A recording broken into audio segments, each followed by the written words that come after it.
Jerome, I hope you didn't go away. Are you gonna, it's so funny. Nobody's gonna come on and watch, right? But you're here. And you're always watching. So, very funny.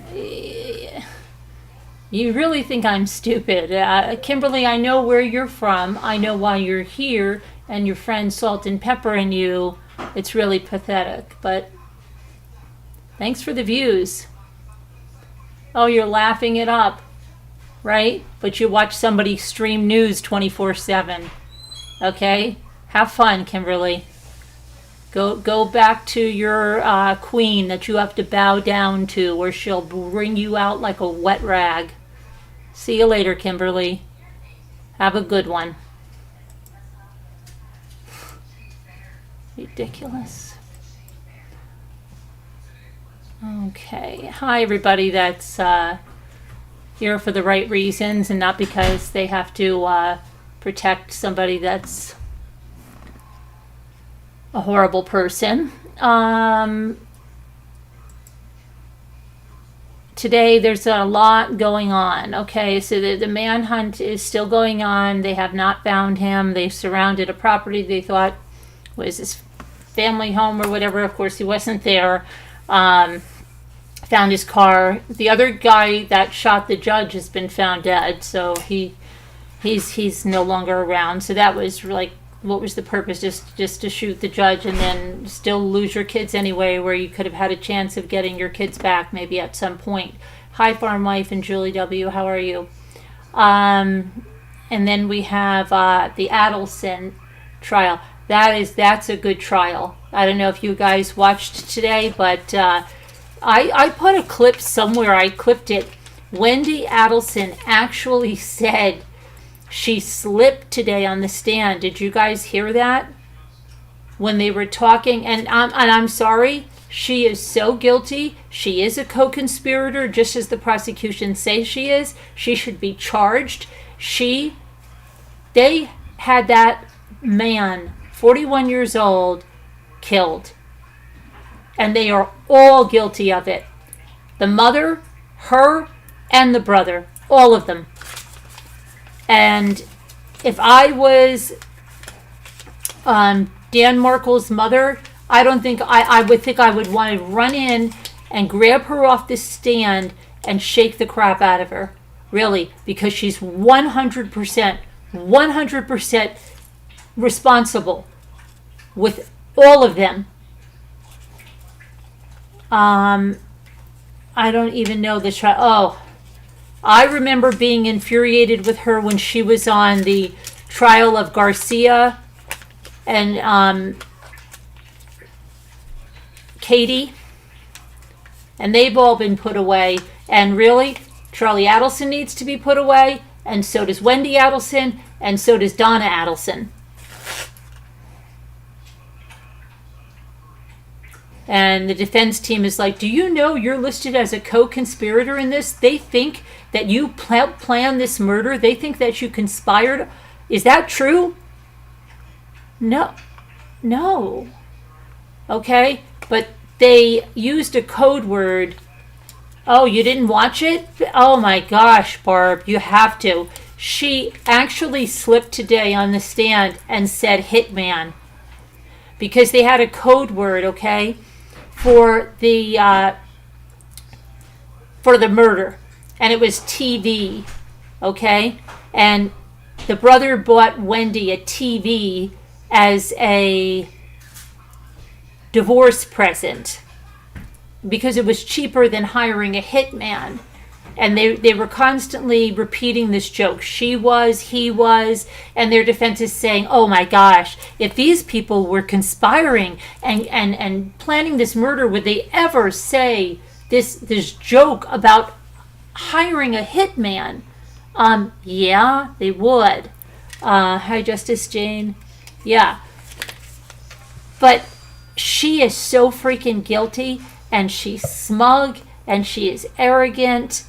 And if you hear some of this stuff her mother said, these were some of the emails that her mother sent to her. Listen to this, okay? Now you have to understand, Charlie Adelson, Wendi Adelson, Donna Adelson, they are Jewish. They are not as observing as Dan Markel.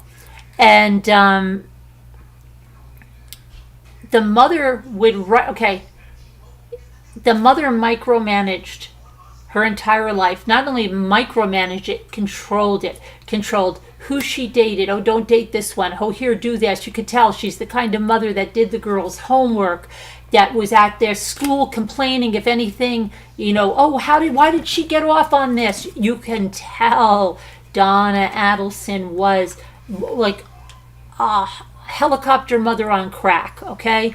Did her kids' homework. She's writing her emails telling her how she has to handle this ex-husband in order.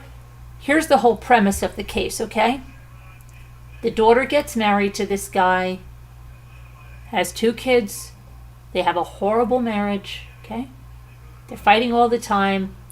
She wants a divorce. She moves out of the house while he's away on a business trip. He comes home. She's gone out of the house with the kids. And then she wants to move down to South Florida because that's where mommy is. And mommy has coddled her entire life. When she would have to travel from Tallahassee down to Miami, mommy had to go and drive her. And she said, oh, well, not all the time. No, I could drive myself some of the time. And she said, but I was nursing 2 kids. So the prosecutor's like, well, wait a minute. Back in 2014, you were nursing 2 kids? And she goes, let me see. Okay, yeah, well, they were old at that time, but I still wanted my mom there. Okay, so that wouldn't have been that bad if that was the worst of it, okay? But that's not the worst of it. The mother constantly calls the brother, Charlie, who's on trial now for hiring a hitman to kill Dan Markel to get him out of the picture so that Wendy can take the kids and move down to South Florida, because he was fighting that. He didn't want his kids to move to South Florida. And she didn't want any part of that because mom said, you've got to move down here. So the mother started writing emails, and she not only she didn't just say, okay, tell him this or tell him that. She actually wrote it in Wendy's voice, okay? Like, here, tell him this. Do you know my mother and father have a dental practice and it's not fair? She wrote it as Wendy because I guess she didn't even think that her daughter could even draft anything up on her own, okay? And this woman is a lawyer, okay? Now, this is the most scary thing you've ever seen. Wendi Adelson is an attorney.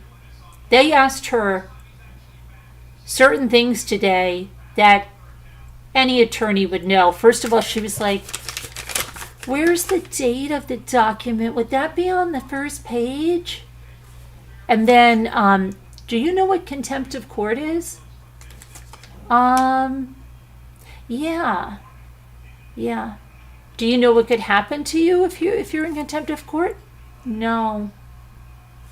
Could you go to jail? I don't know. She's a lawyer, guys. Okay? Scary. It's beyond scary. But the mother gave her ideas like this. Listen to this one. They were going to bribe the ex-husband, who they eventually had killed, and 100% they had this guy killed. They've already put away 2 people, and another guy is testified against them about this whole thing, okay? Charlie Adelson is going to prison for the rest of his life. Wendi Adelson should go to the prison for the rest of her life, and so should their mother, okay? They all arranged to kill a 41-year-old man, okay? A lawyer, a teacher, professor, because they are so entitled that they should be able to do whatever they want. Oh, you have to watch it, Justice. So These are some of the ideas that the mother said, okay? Listen to this one. Tell him if he doesn't let you move down to Miami area, you are going to convert the kids to Catholicism. You're gonna have them baptized in the Catholic Church. Take a picture outside the Catholic Church. This is what she said. I am not kidding you. She said that in desperate times call for desperate measures, Wendy. And keep in mind, these people are Jewish that are saying this. In World War II, the Nazis knew how to get stuff done. I am not joking.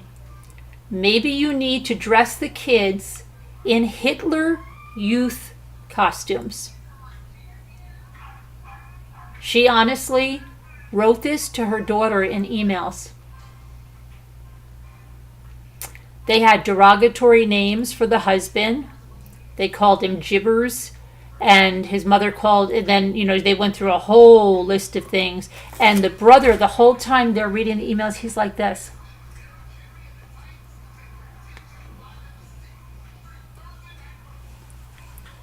Oh, yes, Barb. Hitler Youth costumes. Yes. Oh, it's nuts. It's beyond nuts. Let me see if I can find the actual emails. It's beyond nuts. That's just the tip of the iceberg.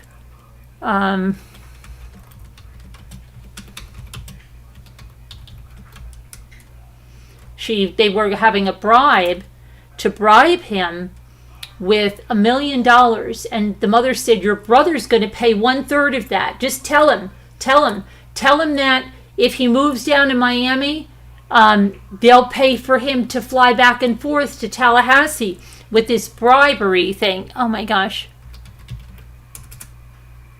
And then they're asking her, did your mother, was she controlling? And Wendy's like, no, I don't think she was controlling. Are you kidding?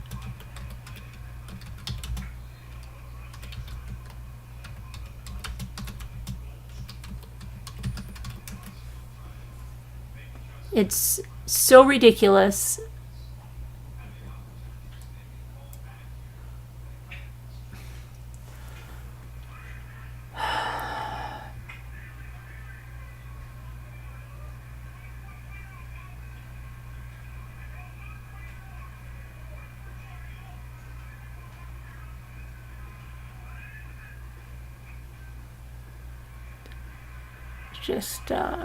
She is just so crazy.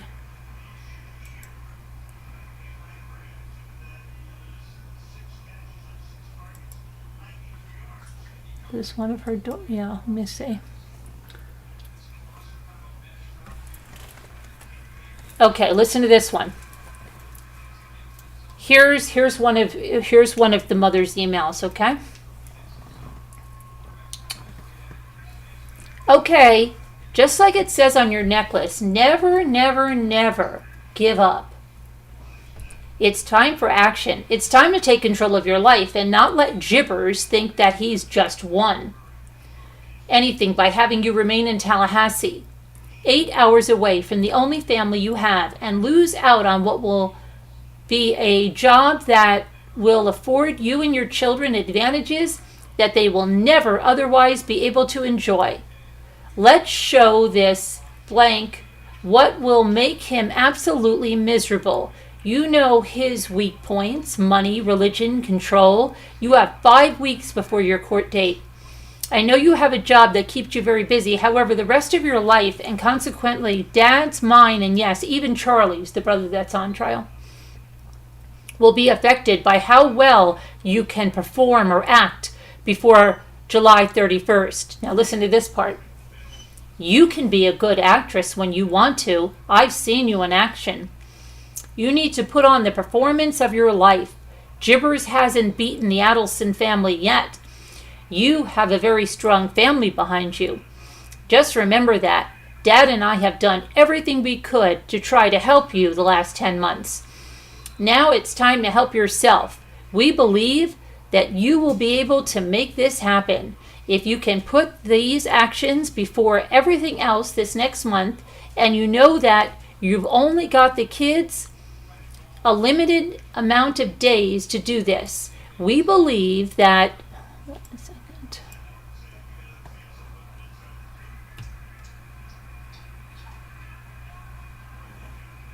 Hold on a minute.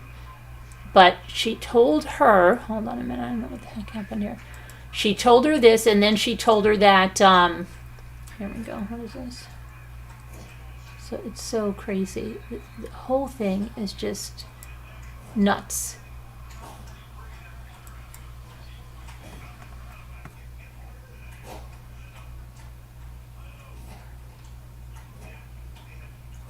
That's a probable cause.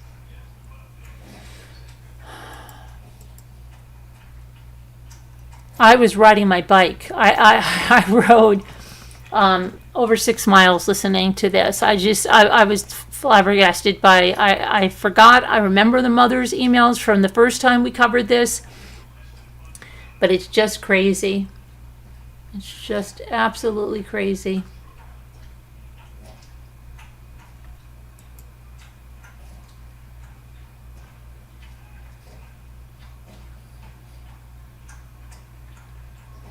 Even the defense attorneys agree. You know, the things these people talked about in emails are crazy. You know, it's nuts. But yeah, that's some of the stuff that she talked about. So all this stuff too, Dan, and I don't know how. I really do hope that they charge Wendy, because she needs to be charged. So anyway, when they were talking about the day of the murder, and they said, what is this TV thing?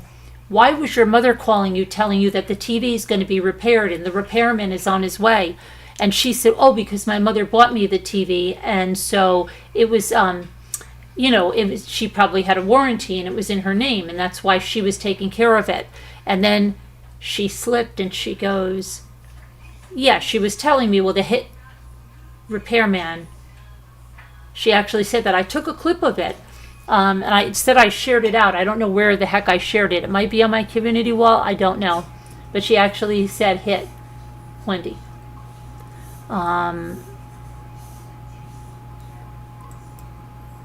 It's terrible. Terrible. Let me get some of these.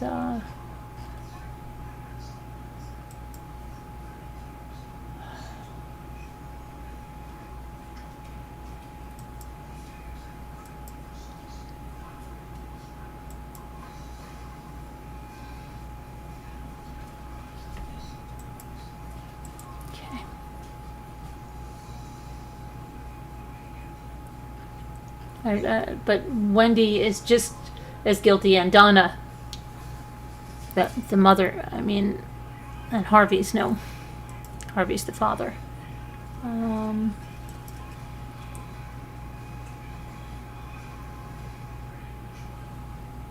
It's really nuts.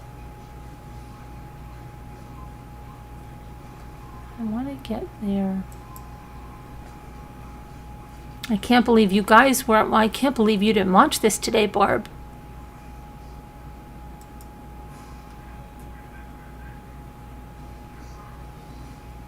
Okay, what is this one? Let me see something.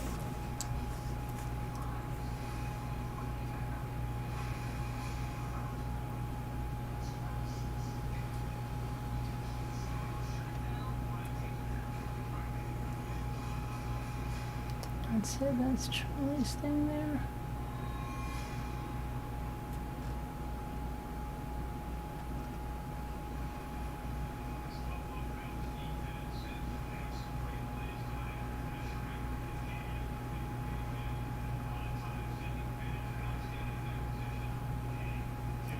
I get,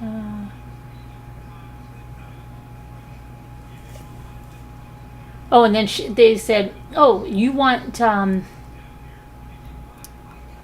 people that, murdered Dan Markel to be held accountable. And she said, oh, they are. They're in prison where they should be. And they said, but you told investigators that you didn't want them to be if it was your parents, if it was your family.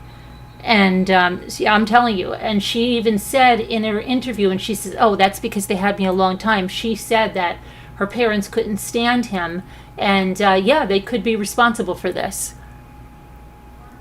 But she knew 100%. She knew 100% what was happening. And in my opinion, yes, she did. And the whole family, they're just, the defense is trying to come up and say, oh, you guys were middle class, right? You didn't have, no. They were willing to pay all these bribes, but then when that didn't work, then we're just going to get rid of him. It's horrible.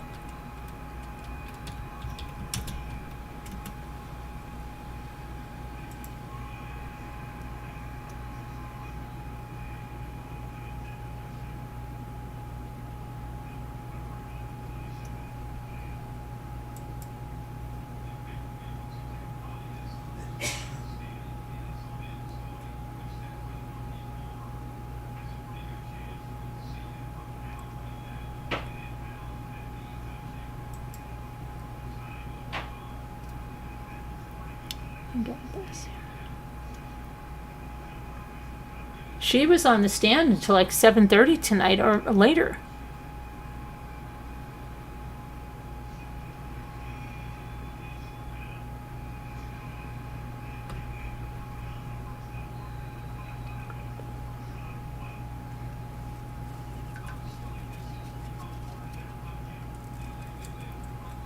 Okay, here we go. In emails with her daughter about a year before Dan Markel's death, Donna Adelson referred to him as a religious zealot and a bastard. And they asked her this in court today.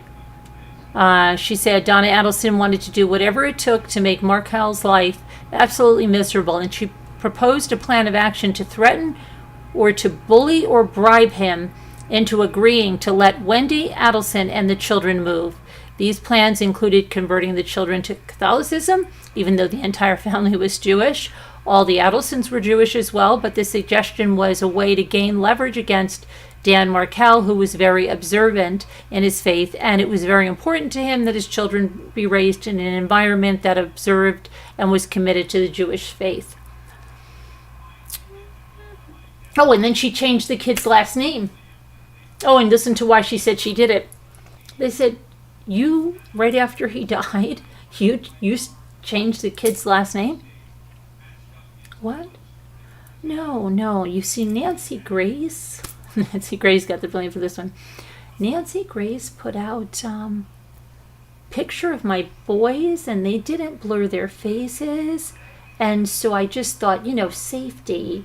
I would just enroll them in school with the Adelson name. And then the prosecutor's like, wasn't the Adelson name just as much in the news? No. They're such liars.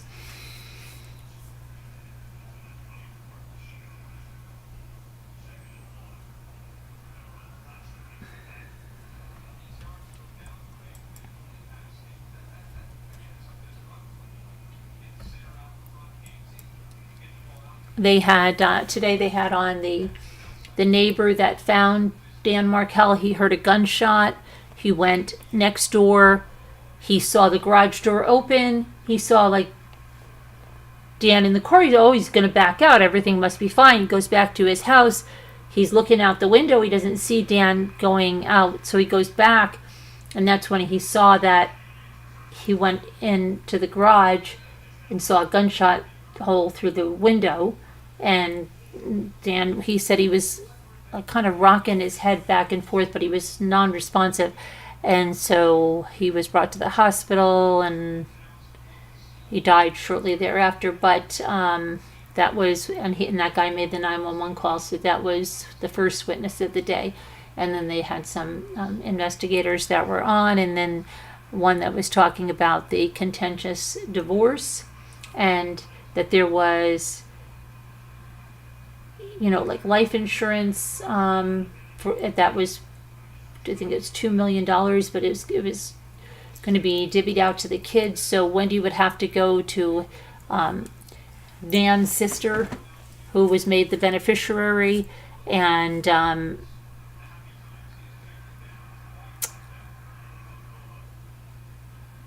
they had a hearing coming up.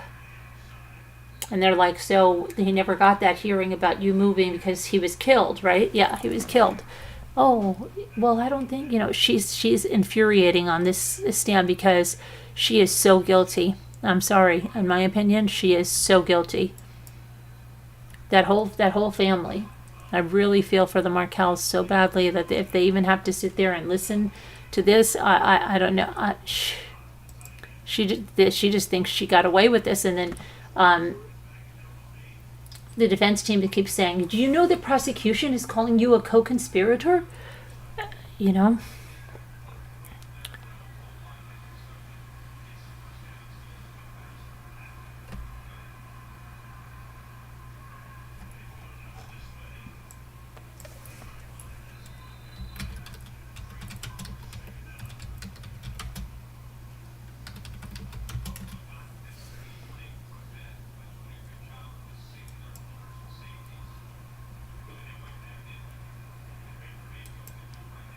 Here's her on the stand today, and you'll see what I mean.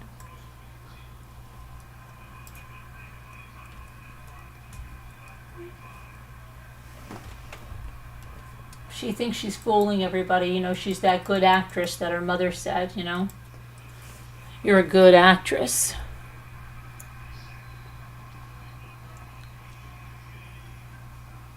Prosecutors have long alleged that Wendy Adelson and her parents, Donna and Harvey, wanted her to relocate to Miami with her kids so badly the family was willing to kill for it. A judge had ruled against her request to move a year before the murder. The state has labeled all three unindicted co-conspirators. That's what it is, unindicted co-conspirators.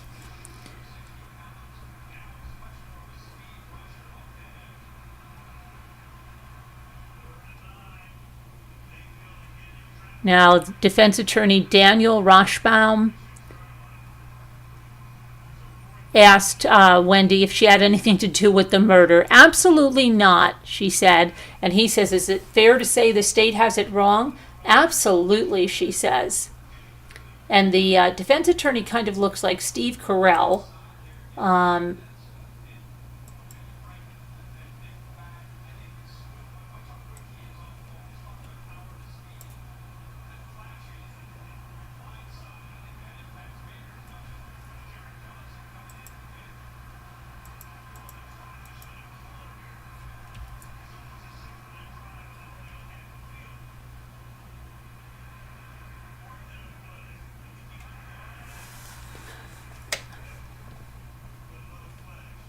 Okay, so the opening statements, was this story that we've heard. Again, they were motivated because they wanted Wendy to move back to South Florida, that Dan Markel was standing in their way, and that Charlie Adelson's girlfriend at the time, Catherine, now I always say Magbanua, but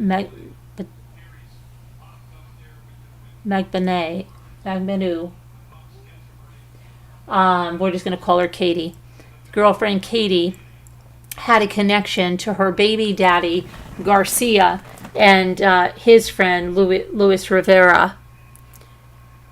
And so those two men traveled from Miami to Tallahassee in that Prius, killed Dan Markel, and then drove back down to Miami. And they all thought they had pretty much gotten away with murder because it wasn't even until almost 2 years after that this undercover police officer approaches Donna Adelson, the mother of Charlie and Wendy, because it took them that long to be able to get the permission to wiretap them.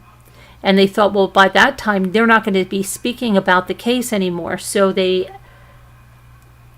had someone approach, an undercover police officer, approach the mother and act like it was coming from one of the hitmen, that they were trying to extort more money in order to get some conversation about this happening. And it worked. And Charlie Adelson went and to a restaurant with Katie, and another undercover officer had a excuse me, a recording device, and we went over that conversation last week. But that's what happened. And the defense say no. They say that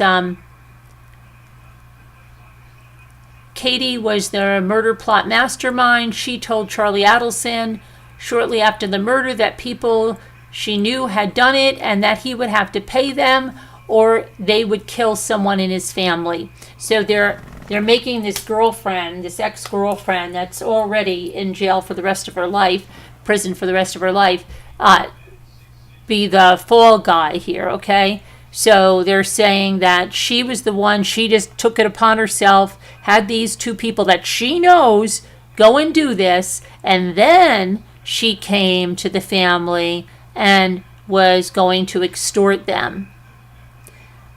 The hitman and Katie split $100,000 the day after the murder, which prosecutors say came from Charlie Adelson and stapled together $100 bills, and he would put these staples in the money. In all these years this has been pending, your brother has known who killed your child's father and you didn't know? The lead prosecutor asked incredulously, and Wendy said she just found out today. I did not know. She also said she didn't find out about the defense account of what happened until earlier that day. She said, and then she said, I just learned something today. Okay, so apparently she learned this all today. Kabbelman asked if Charlie, her older brother, and the middle child of Donna and Harvey Adelson's 3 children ever mentioned hiring a hitman to kill her ex-husband. After she gave a no answer, then the prosecutor read from the interview that Wendy had with the Tallahassee police officers the same day as the murder. In that interview, Wendy says, it was always his joke that Charlie looked into hiring a hitman, but bought her a TV instead because it was cheaper. Is that what he said? Prosecutor Kappelman asks. She says that was the joke he made in poor taste. Yes. But you see what it is? The prosecutor has just gotten right in her face. You know, they said, well, your Dan was never listed as emotionally abusive in your divorce papers. And she's like, yes, he was. And she goes, okay, go find it. And Wendy goes to take the binder. And the prosecutor said, it's not in there, but you get back to me on that one. Let's see. The television itself is part of the case. Wendi Adelson was at home the morning of the murder waiting for a Best Buy Geek Squad member to come look at the TV, which had a cracked screen, she said, because she thinks one of the kids threw something at it, but she really couldn't remember why, if that was truly the reason. The appointment gave her alibi. She also denied telling an ex-boyfriend, Jeffrey Lacasse, that shortly before the murder, Charlie Adelson had seriously looked into hiring a hitman. Lacasse testified last year that he heard the joke before, but that before the murder, Wendy confided in him that Charlie Adelson had inquired about paying for a hit, and it would cost perhaps $50,000. He told jurors that the comments were chilling and that he thought Charlie Adelson was dangerous. Then the prosecutor grilled her about a trip that she took to Miami a couple of weeks before the murder. She said it was to celebrate her dad's 70th birthday with Charlie Adelson and the rest of the family, but she couldn't recall what she had got her dad as a present. And the prosecutor said, was the murder of Dan Markell your big gift? Of course not, Wendy said. That's a horrible thing to say.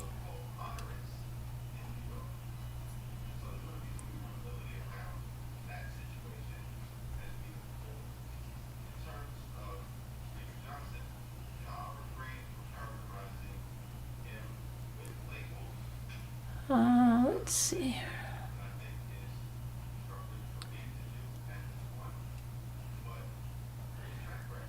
They used, the defense, he used a puzzle analogy to talk about that there are pieces here that don't fit. You can try to hammer them, but you can't make it fit in a jigsaw puzzle, and he loves puzzles, so there'll be holes in it, and said that Charlie Adelson was the victim of extortion and not a conspirator to murder his sister's ex-husband. No, this is what they're using. Okay, it was Katie. She was the one, but she didn't have the means to hire the killers.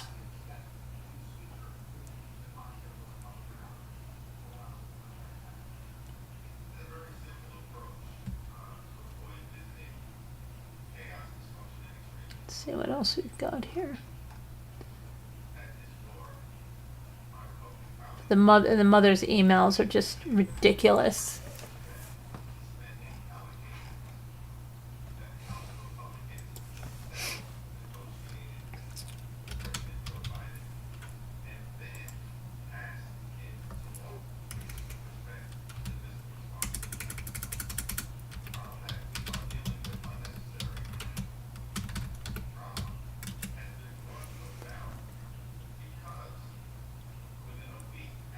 Okay, let me go here for a second.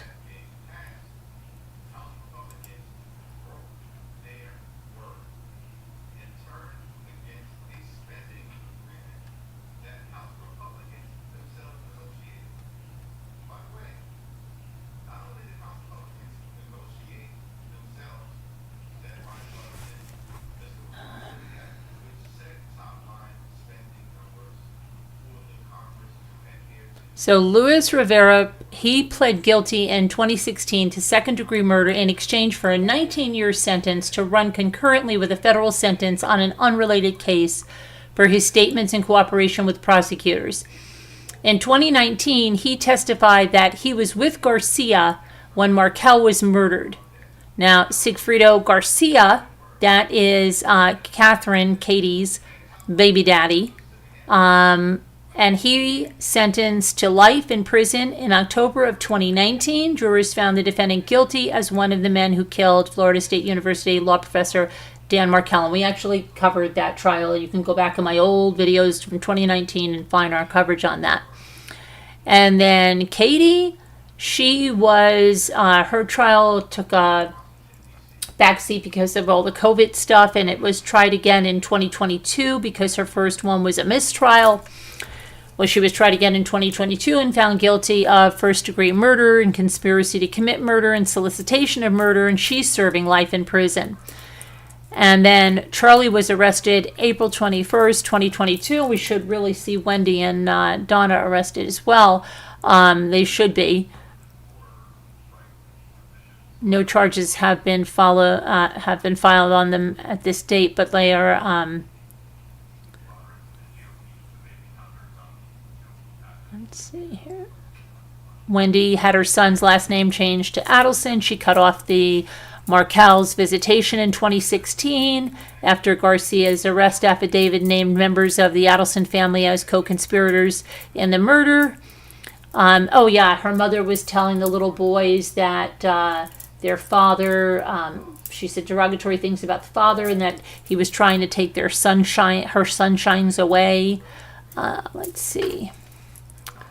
And that was, I think it was the guardian ad litem, or somebody had, it was in an official file there. Let's see what else we've got. It's a very interesting trial, so you should try to catch up if you haven't. Wendy's testimony is, I just have you shaking your head.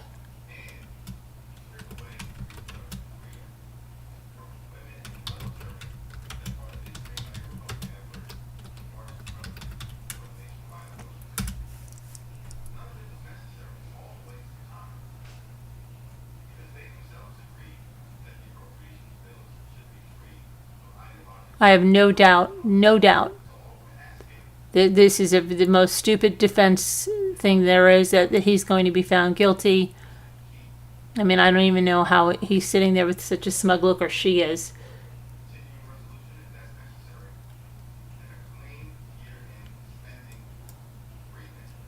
Because,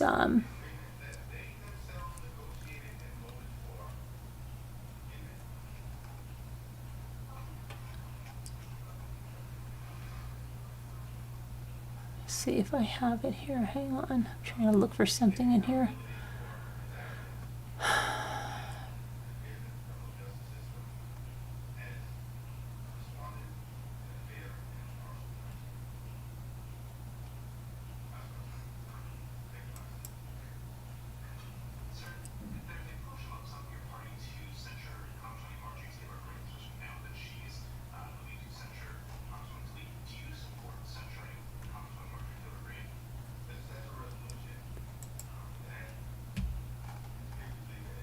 Look for, where is Wendy?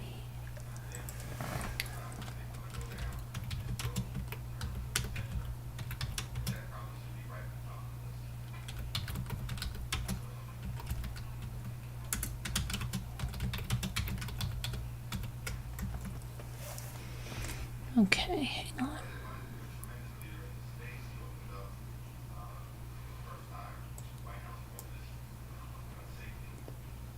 Okay, let's see if we have this.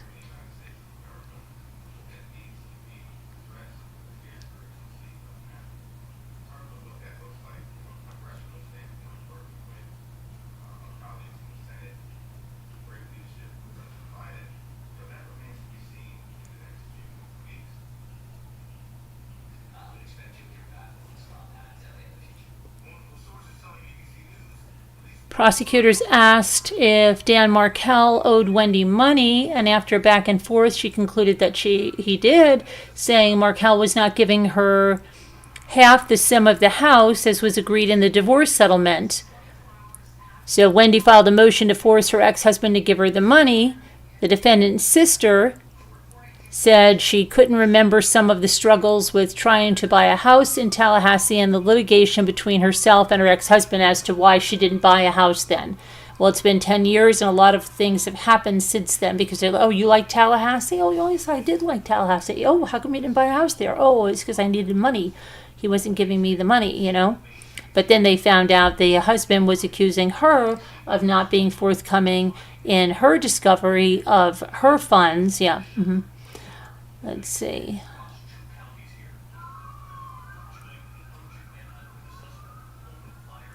They asked her, did you move out of that marital home? Let's get her back up here.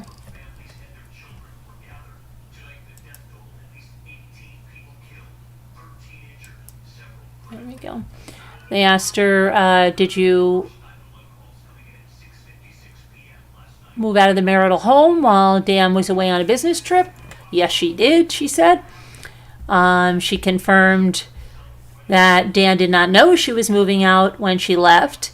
And then the prosecutor, Kappelman, brings Wendy this thick binder that contains, and it's huge, the divorce filings. And one of the documents was about the relocation request to Miami, which was denied by a judge. And Kappelman asked if she thought that request would be granted when she submitted it. She said, I thought there was a small chance it would be successful, but not very likely. She wanted to move closer to family, her mother, father, and brother Charlie.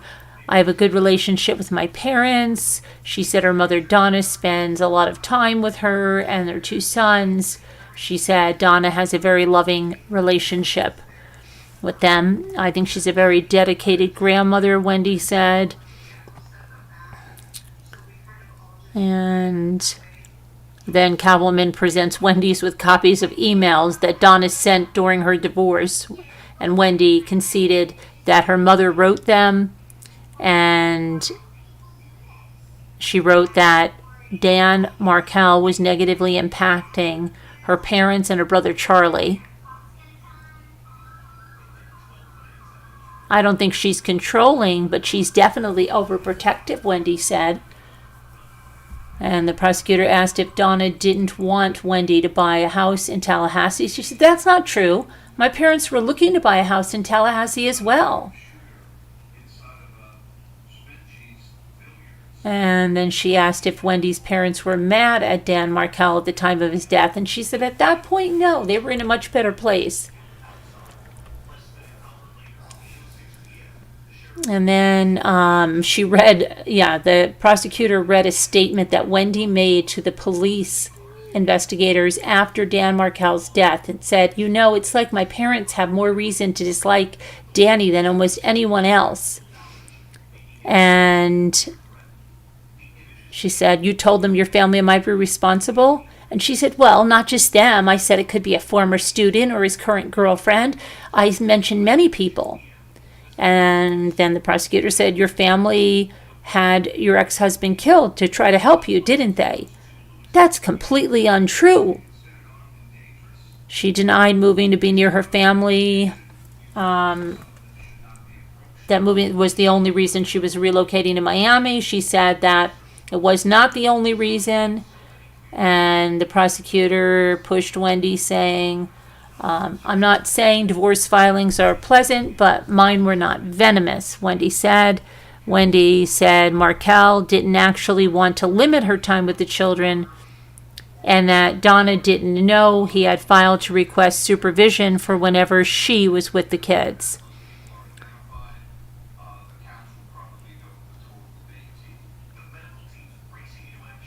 Let's see here.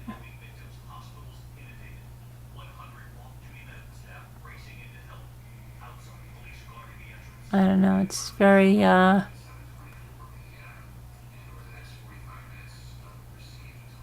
they had the forensic specialist, Joanne Maltese on. She was talking about the broken car window was consistent with a bullet hole, and talked about crime scene photos that she took.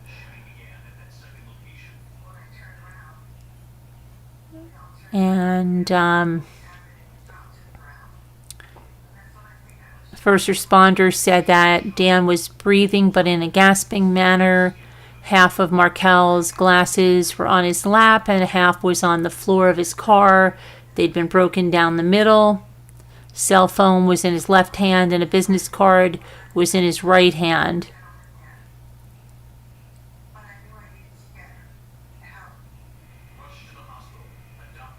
Let's see, and then the judge gave all the instructions to, really told them as if they had never been in a courtroom in their life.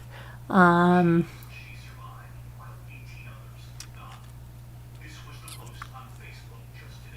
see. The defense said that Charlie Adelson was a workaholic. He said he would talk on the phone as he traveled between dental practices during those drives. They would say that Charlie went through girls, like crazy, and he was self-centered. And so they did say this thing. They said that he was a little selfish. And again, they acknowledged that these emails and some of these conversations were crazy, between some of this stuff the mother wrote. But I don't know. I think hopefully if they charge him, and I think they will find him guilty, then they will be charges for her, because she is definitely guilty in this. Definitely. Okay. And hi, Lisa Nagel. It's so sad for the dad's family. Oh, I know, Lisa. It's horrible. And to see this, arrogance on the stand there with this one. But the grandparents finally got visitation back again. So that's a good thing. Okay. Now let's talk about some of the other stuff that's been going on today. So we have Kohberger had a hearing.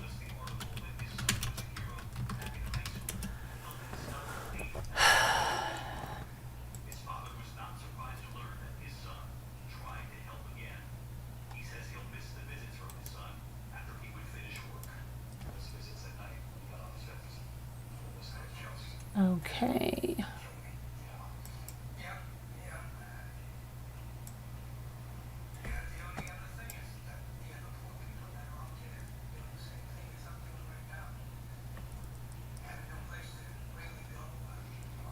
So Bryan Kohberger was in court today, Thursday, for a crucial hearing to argue why the grand jury indictment about him should be dismissed. Judge John Judge denied the motion, first made an unexpected decision to allow cameras in the courtroom. Both the defense and the prosecution have been against cameras in the courtroom, but the media and the victims' families have fought for cameras.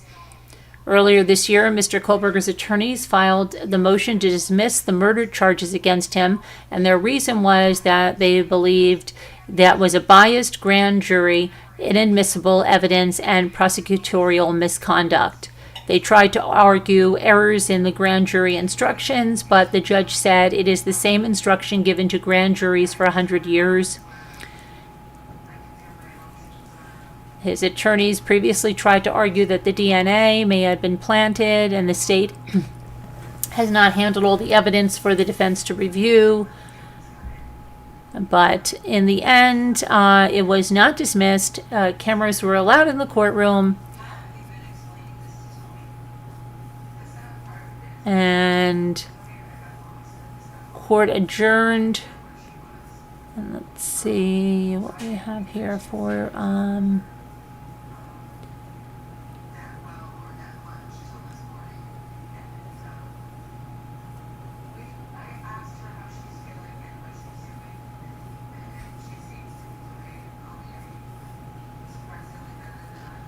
when he goes back to court again. November 13th? No. When is he going back?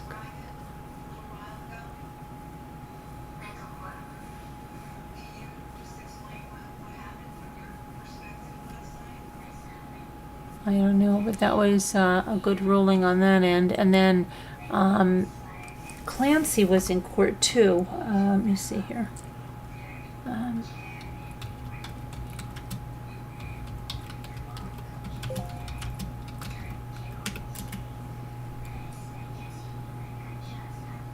Okay, she was in court, Lindsay Clancy.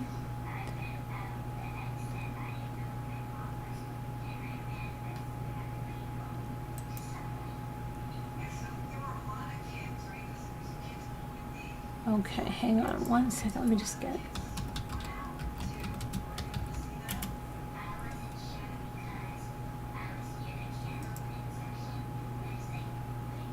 Okay, she was denied bail.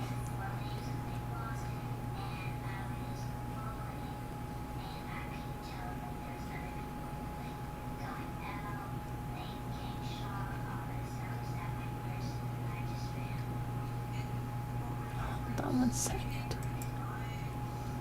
That's not the one. What?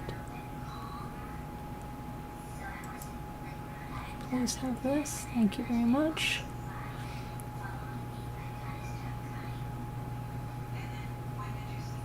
Okay, so here's her defense attorney, Lindsay Clancy. That's Kevin Reddington.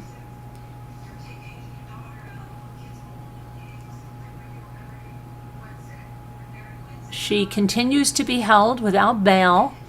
She was committed to the Tewksbury Hospital for the next 6 months after she pled not guilty at her arraignment from the hospital Thursday. Her next appearance is scheduled for December 15th. Now again, she is being charged with strangling her children on January 24th. Then took a phone call from her husband after she sent him out to CVS before he picked up dinner in North Plymouth. And what prosecutors allege at the hearing was a deliberate plan to get him out of the house. During the arraignment, it was revealed that while Lindsay Clancy was on several antidepressant and related medications, the levels of some of those medications were on the low end of the expected levels when her blood was collected at South Shore Hospital. 2 other medications showed peak levels at the time, which prosecutors said was an indication of her having taken them after the murders. She was indicted last month for killing her children, Cora 5, Dawson 3, and Callan 8 months. She is charged with 3 counts each of murder and strangulation. She has remained hospitalized with injuries she suffered after the murders when she fell from a second-floor bedroom window after holding onto the ledge before either losing her grip or letting go, prosecutors say. She had cuts on her wrists and neck, which were not life-threatening. A bloody knife was found on the nightstand by the window. Her lawyer, Kevin Reddington, said the fall left her paralyzed and she appeared in a wheelchair during the arraignment. While able to speak and move her head, it is unclear of how much of her body has suffered paralysis. Clancy had searched Ways to Kill and Can You Treat a Psychopath online before the children's death. The chief medical examiner said the children died from asphyxia. Exercise bands were used to strangle them. Bands were collected from the home during the search warrants. It's listed. An evaluation of Lindsay Clancy that was conducted at Rhode Island Hospital after the murders determined she did not have clinical postpartum depression and instead classified her as general anxiety disorder, a catch-all term encompassing any number of anxiety and depression symptoms. Reddington said in May that his client did have postpartum, disputed the contradicting evaluation. It's a joke, he said, of the hospital's diagnosis. He said both Lindsay and Patrick's parents had stayed at the home for weeks to help the couple take care of the kids and keep an eye on Lindsay. She was unable to function in the home and out of the house, he said, adding that as a nurse, Lindsay Clancy knew how to keep track of medication records.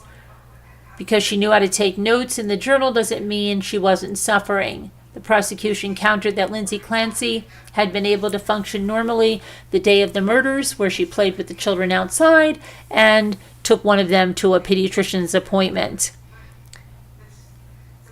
They also said she searched the distance from their house to the 3V restaurant in North Plymouth, even though they had gotten food from there multiple times, in order to give her a timeline in which to commit the murders after sending her husband out on those errands. She did not take advantage of a situation. Assistant District Attorney Jennifer Sprague said she created it. Prosecutors further noted that the fatal strangulation takes several minutes, requires sustained pressure even after someone passes out. Dawson, they said, showed signs of more damage from the strangulation than his siblings did, including more severe bruising and discoloration around his face and neck. He struggled or fought more for life, or Clancy strangled him harder, Sprague said. She could have stopped at any time. She could have helped at any time, but she did not. A doctor was asked to evaluate Lindsay Clancy's most recent mental state, which showed her to still be depressed with non-specific ideations, a flat affect, flashbacks to the murders, and an overall sense of hopelessness and worthlessness. Both sides agreed during the arraignment that at a minimum, she continues to present a danger to herself, if not others. Let's see.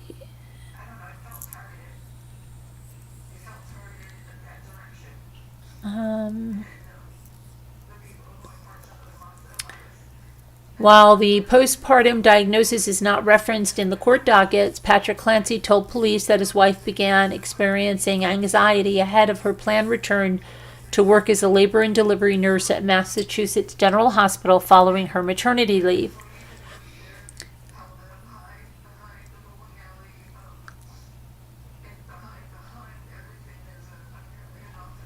Okay, so that's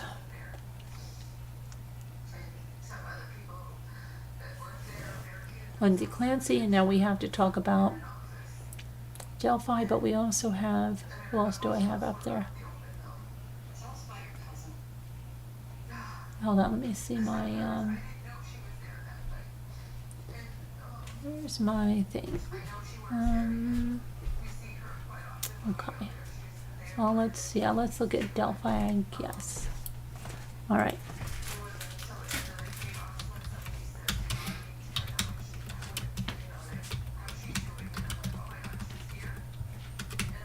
So the defense attorney is wanting the judge to be recused.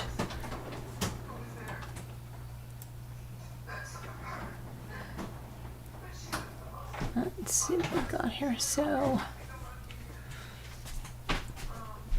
The remaining attorney left defending Richard Allen is asking the judge overseeing the case be thrown out, claiming that the judge ambushed and coerced the defense team to drop out. Attorney Bradley A. Rossi, the sole defense counsel still representing Richard Allen in the highly publicized double murder trial, Delphi, Indiana, filed several motions Thursday in Carroll County Court arguing why he believes he should continue to represent his client and that the judge should be recused.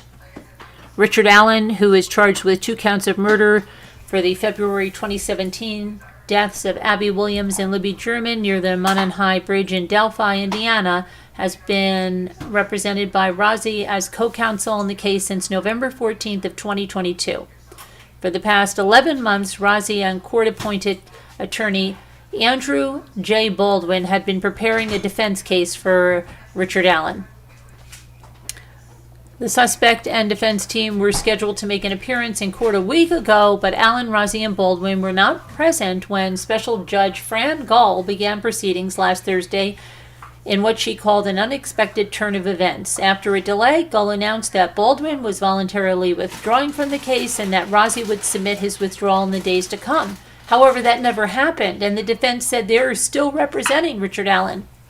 A week later now, Rossi has filed a motion claiming that Judge Gull ambushed the defense team during a conference in her Fort Wayne chambers last week with allegations of gross negligence, forcing Baldwin's resignation and ordering Rossi to do the same. In Thursday's afternoon filing, not only does Rossi push back onto the judge, calling for her disqualification by the Indiana Supreme Court, he also claims he had no intention of stepping down. The Logansport attorney claims the judge's directive is a result of a leak of case evidence from Baldwin Franklin's based office earlier this month, and it would deprive Allen of his right to counsel and further drag out a trial for a case that already took nearly 5 years to get an arrest. Rossi claimed that the attorneys were not permitted to defend themselves in open court due to the public shaming that would result from the court's admonishment of the defense team as prejudicial, damaging to its professional reputations, and potentially tainting an anticipated jury pool.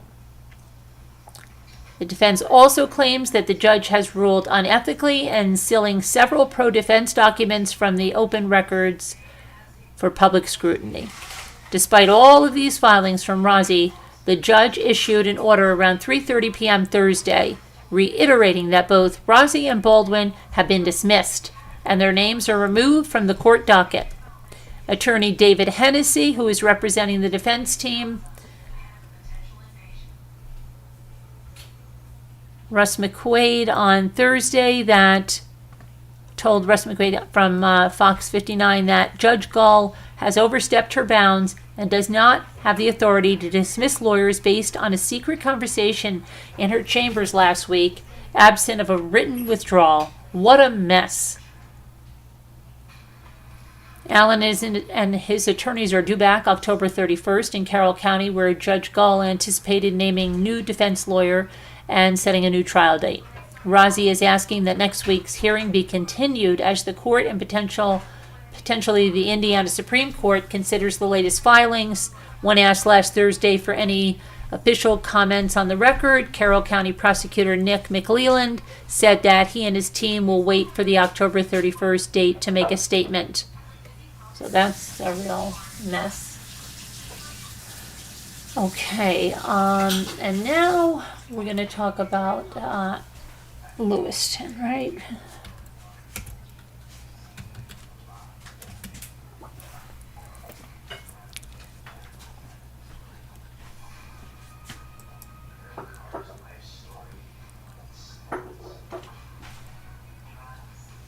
Okay, so we've got, let's see here, our suspect up there.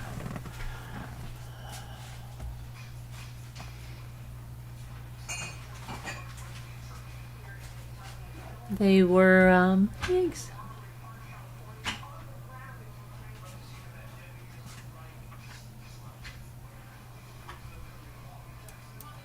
So here's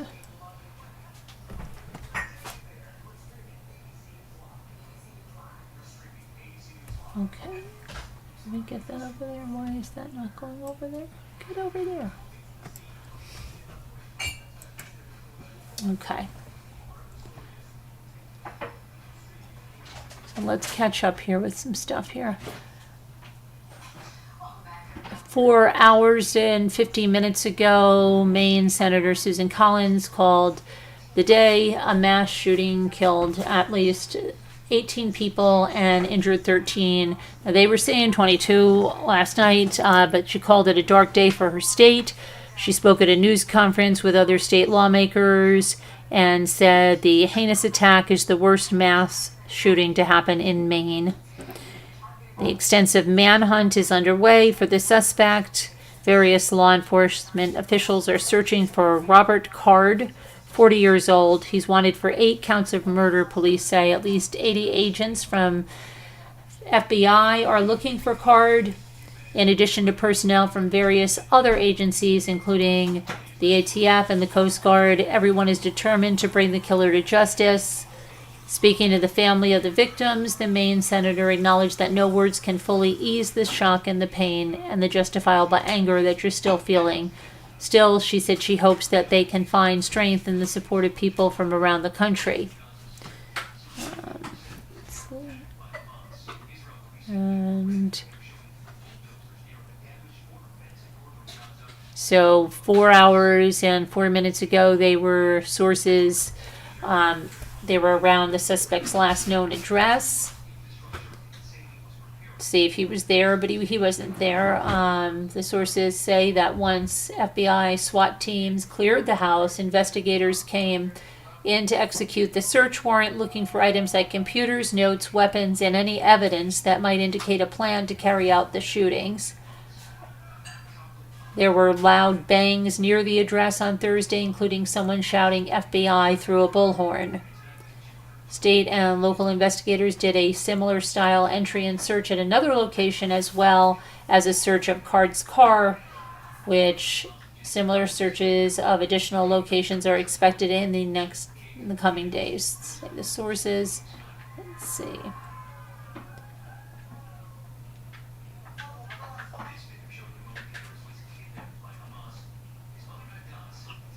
Auburn mayor urges residents to stay vigilant as the search for the Maine shooting suspect continues. Residents of Auburn should stay vigilant, says Mayor Jason Levesque. We are Mainers, stay vigilant, practice good situational awareness. He said that the community is still in shock following the deadly shootings that took place in the neighboring town of Lewiston. Focus is on finding the suspect, bringing him to justice, and then we can focus on closure. The bowling alley manager, identified as one of the victims of the Lewiston mass shooting, Tommy Conrad, who was 34, was identified as one of the victims. He was the manager at the bowling alley, one of the 2 locations of last night's shooting, and he is survived by his 9-year-old daughter. Okay. FBI and SWAT teams on Thursday conducted a search of that last known address. So we know that already.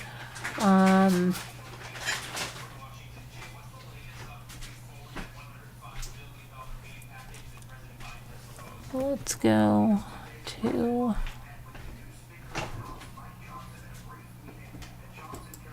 let me pull up the suspect and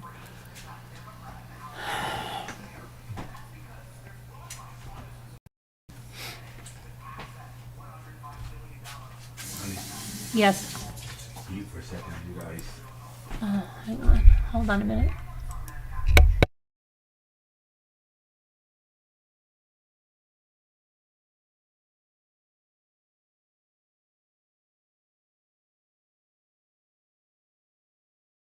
Sorry guys, I'm back. You just had the ice maker. Makes a lot of noise. Okay, let me get the suspect up here.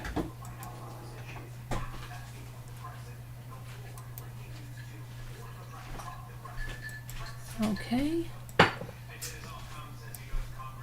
There we go. Get up there, please.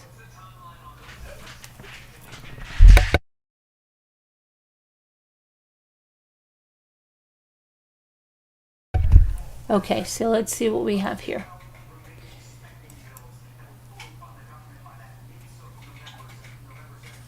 Okay.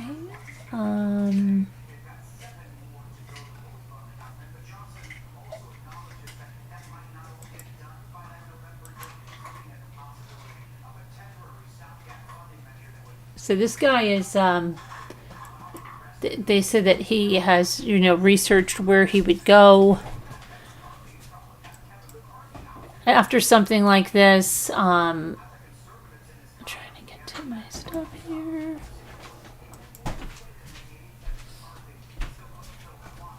Okay. Come on. Go over there.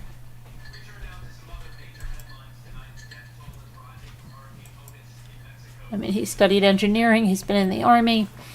Let's see. He started making statements about hearing voices and wanting to hurt fellow soldiers while serving at a military base this summer. Okay, so hearing voices. He spent a few weeks in a hospital. But a relative of his and 2 former colleagues in the Army Reserve say that they weren't aware of him having any long-standing history of mental health issues, although one of his former colleagues remembered him as a skilled marksman and outdoorsman who was one of the best shooters in the unit. Robert R. Card II, who police are searching for in connection with the fatal shooting of at least 18 people in Lewiston, Maine, made troubling statements while he was at Camp Smith training facility in New York. Law enforcement officials said his command referred him to a military hospital. He spent a few weeks under evaluation there. Come over here. Hold on a minute. My mouse is not working now. Come on.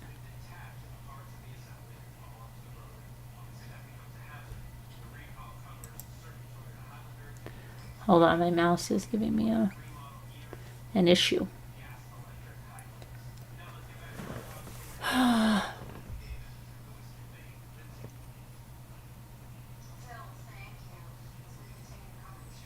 Come on.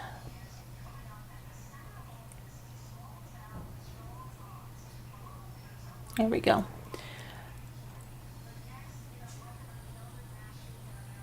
In July, Army Reserve officials reported him for behaving erratically, and he was transported to the nearby Keller Army Community Hospital for a medical evaluation.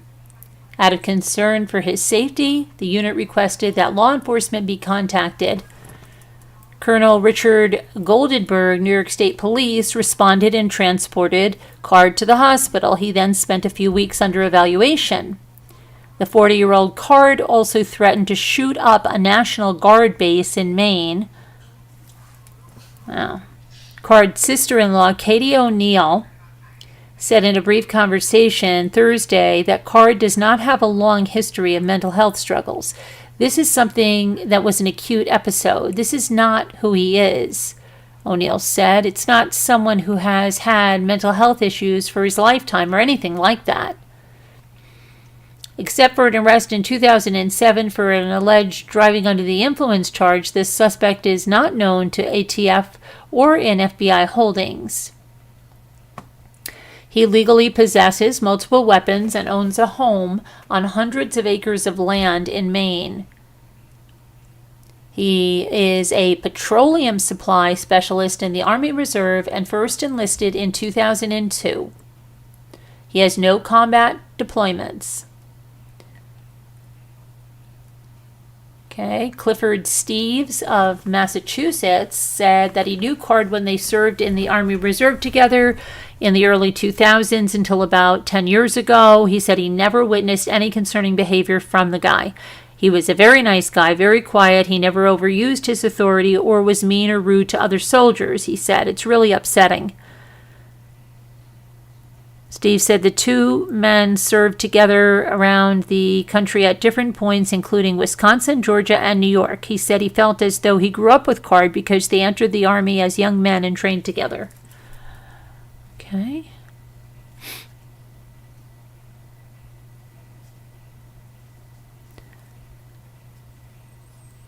Steve said Card never saw combat, but had extensive training, including firearms training and land navigation, so he would be very comfortable in the woods. He described Card as an outdoors type of guy, a skilled marksman, who was one of the best shooters in the unit. Another former Army Reserve member who served with Card also described him as a nice guy who never had an issue with anybody. And this service member, who did not want to be identified, did not recall Card showing any kind of violent behavior. Card studied engineering technology at the University of Maine between 2001 and 2004, but did not graduate. Eric Gordon, a spokesperson, said for the university.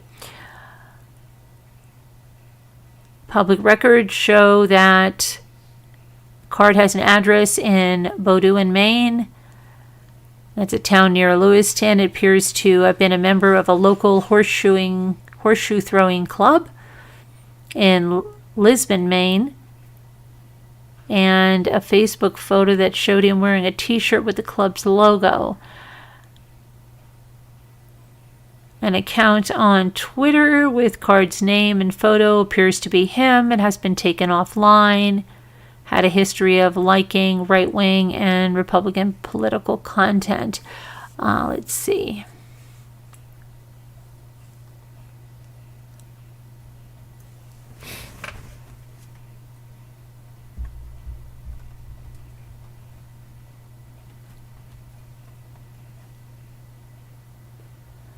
That's what we have so far on that. Let's see what's going on. So, back to you guys.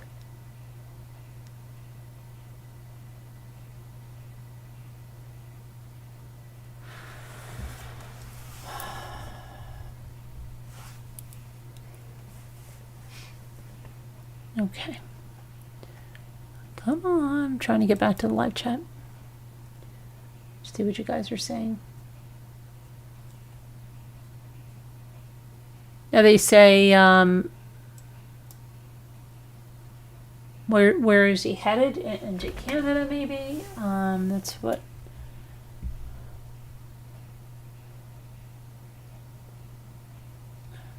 Come on. Oh my gosh, this is driving me crazy. I'm just not gonna touch it. I won't touch it. I just let it go. There it goes. Okay, so my chat is behind because my chat is an hour behind. Okay, this is well.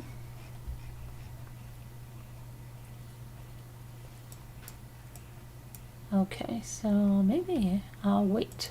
It wants me to wait. Okay. Hi 61. Hi Christine Ferrara. You were just eating? Okay. Yeah, I know. I've been coming on earlier than usual. I know a lot of people fall in at the regular time, and they're not used to me being on earlier than usual. But they'll get used to it. They'll get used to it. But let's see now. Looks like we're buffering. I don't know why. Okay, I think it's buffering there. Why is that buffering?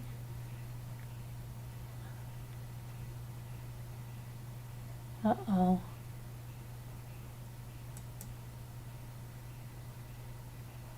It's saying that I'm not receiving enough video to maintain smooth streaming. But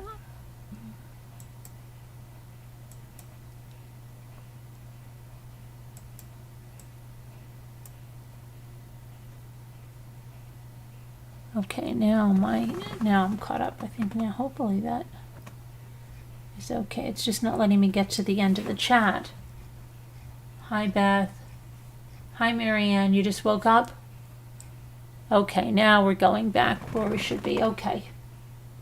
Yeah, they'll find us.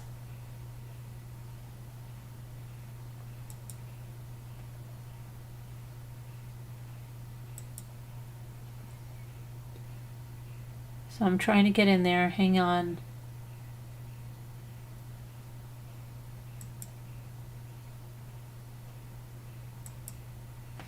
Okay, now you just woke up. Okay, so let's see what else about like all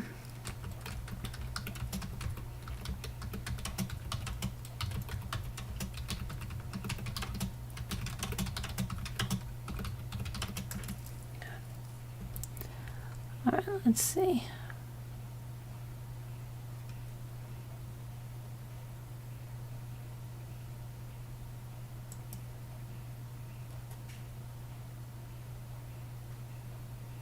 Honey, Yes. have you heard anything about Katie Card? Who? Katie Card, No. who was married to Robert's brother. Yeah. Yeah, I don't know if it's all. I mean, there's something here that I'll send it to you. It says Okay. the mass murderer's daughter-in-law. Okay. I'll send it to Not daughter-in-law, sister-in-law. you. It says daughter-in-law. If she's married to his brother. I don't know. Maybe whatever I just said. Forget about it. Okay. It says, It's probably not. It's okay. Bill Young and his 14-year-old son Aaron were shot and killed at the just-in-time recreational bowling alley. Bill's brother Rob Young said they were out for an evening with their bowling league. Before learning of their deaths, Rob Young had flown from Baltimore to Lewiston on Thursday to help his sister-in-law in a frantic search for information about the two had not been heard from since Wednesday when they went bowling. Very sad. 14-year-old son. Well, that's what I mean. You go out for a night of bowling in a town like that that has not seen, looks like small town Mayberry, America, right? And you have this nutcase coming out there.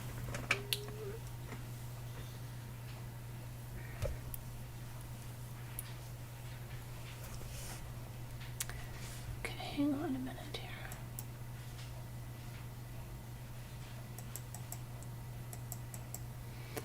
And then we have Trisha Selin was 53. She was trying to call 911 when the gunman shot and killed her at the bowling alley.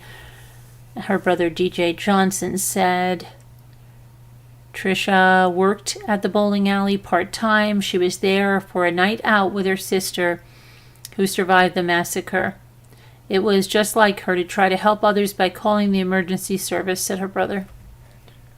Terrible. So it was her night off and she went there to have some fun with her sister. And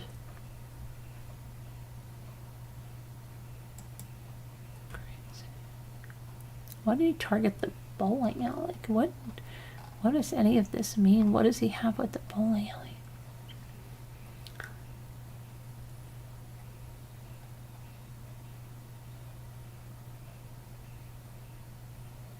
Joseph Walker was an employee of the Schemengees Bar and Grill. He lived in nearby Auburn, Maine. Joseph Walker was a beloved husband, father, and grandfather who was helping to raise 2 grandchildren and a stepson. His father, Leroy Walker, said. The elder Walker said his son was close to family, living near 2 of his brothers. He frequently put on tournaments to help raise money for local causes and had been planning a cornhole tournament to help veterans when he was shot and killed on Wednesday. Brian McFarland, 40 years old, was part of a group in the deaf community participating in a cornhole tournament at the Schemengees Bar and Grill. When he was killed, his sister Carrie Brooks said, McFarlane was an avid motorcyclist who loved his dog. Eminem had recently moved back to Maine 76-year-old Bob Violet was a retired Sears mechanic who loved to bowl on most weekdays. He started a youth league and participated in a couples league with his wife, Cassandra Violet. Confirmed her father-in-law's death. Cassandra Violet. No, that's Cassandra is the daughter-in-law. Michael D. Sloriers II is the chairman of the Historical Society. Said on Facebook that his son and his best friend were shot and killed at the bowling alley on Wednesday night. Let's see here. Said his son, Michael Desloriers. I'm sorry, I broke my glasses. Desloriers, so I'm using it to prepare. Chairman of the Sabattis, Maine Historical Group said his son, Michael Desloriers, and his friend died in the massacre after protecting their wives and young children who were present. I have the hardest news for a father to ever have to share. He wrote, they made sure their wives and several young children were undercover, and then they charged the shooter. Do you have trouble reading, honey? Want me to pronounce some words for you? No, it's not that. It's my glasses, Jimmy. Where's Please. the other ones at? They're gone. They're broken. What about the other ones? Anything else? No. No. In a later posting, the Historical Society wrote that the two men were active in volunteering for the group, including visiting older residents and recording their histories. Honey, maybe you want to take up a GoFundMe? What? A pair of reading glasses? No, I actually have to go to the eye doctor for a whole exam and stuff. There's something's wacky with my eyes. Okay. And let's see here.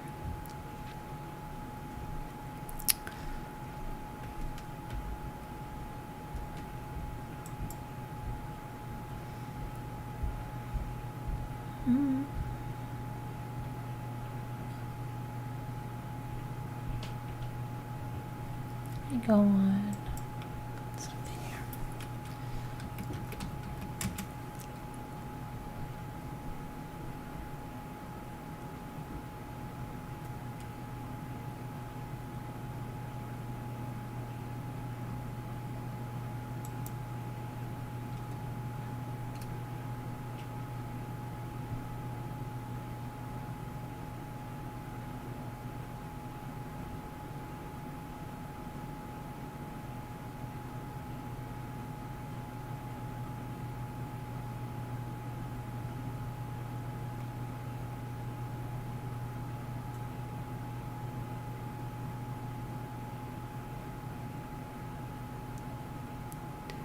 Multiple drones up and a New Hampshire state troop chopper just entered the scene. That was 4 hours ago.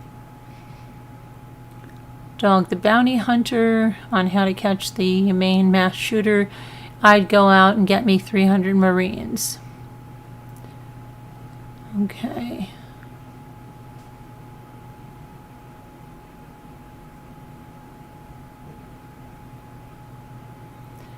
Okay, so 40 minutes ago, they say the scene outside the family home of Robert Card in Bowdoin, Maine. SWAT vehicles and choppers, no update at this point.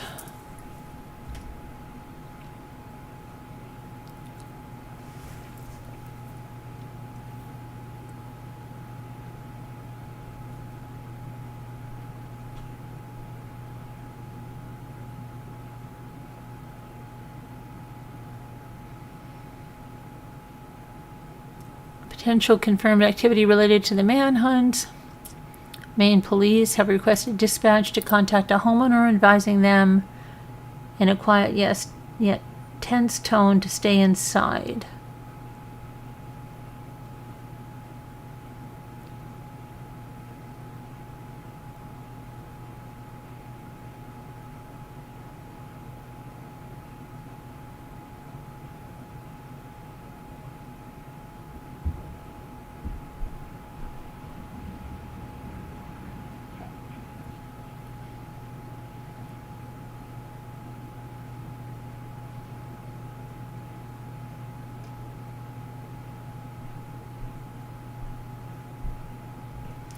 So somebody says, again, you take this with a grain of salt. Somebody says they've got him. FBI at a residence in Bowdoin, Maine, right now. This is 50 minutes ago. Explosions are coming from inside the home. Yeah, okay.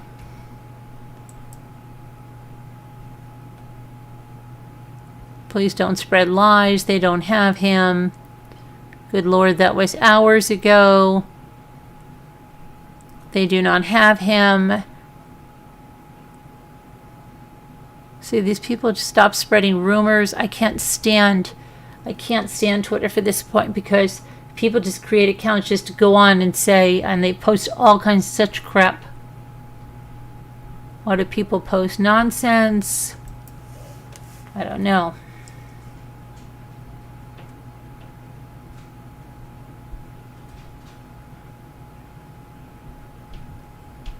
This other guy, yeah, you should take a clue from 666 followers. Don't listen to whatever these people are saying because it's like, oh crap.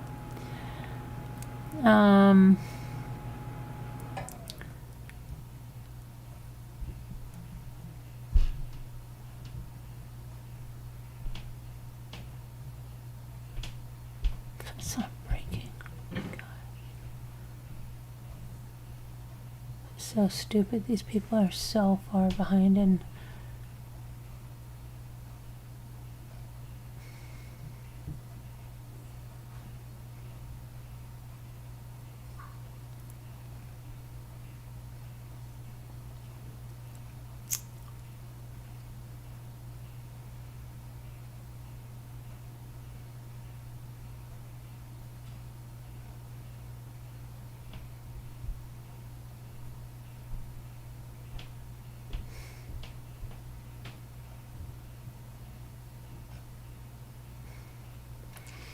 yeah, such crap over here.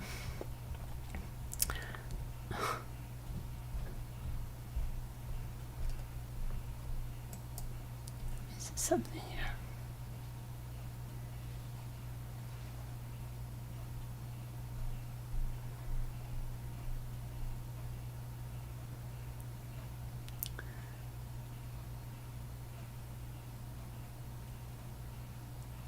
It was a beautiful warm day today. Like I said, I had a great ride listening to Wendy Adelson on the stand.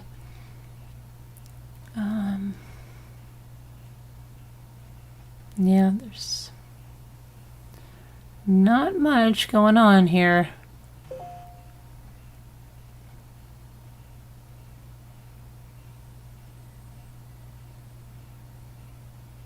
see something.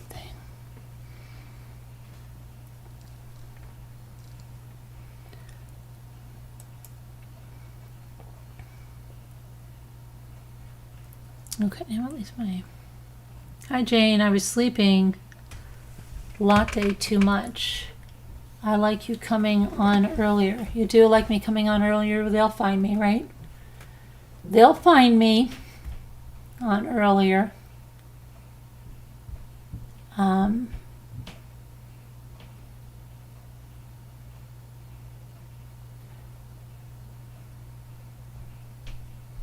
Where's Jeff H? Jeff H.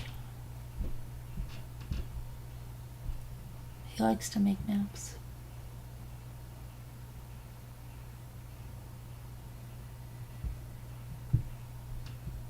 Hi, Kellyanne J. Hi, Kellyanne J. How are you? How's it going? How you doing? Okay? Hopefully.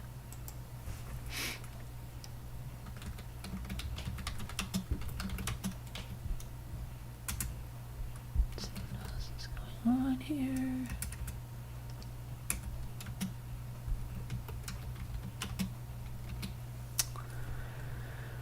Oh my goodness gracious, huh?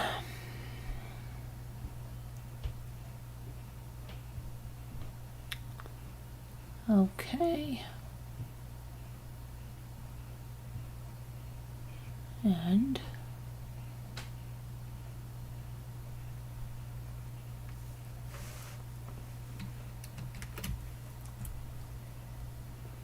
I guess I'll open up a new Zoom, the new Zoom review. And if you want to call in about this or any of the cases that we discussed, whatever you want to do, you can.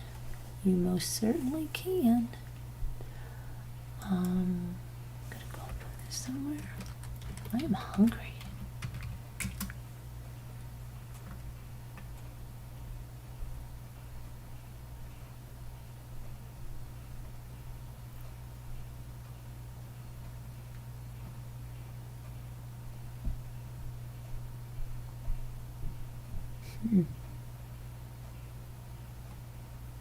Oh, yum.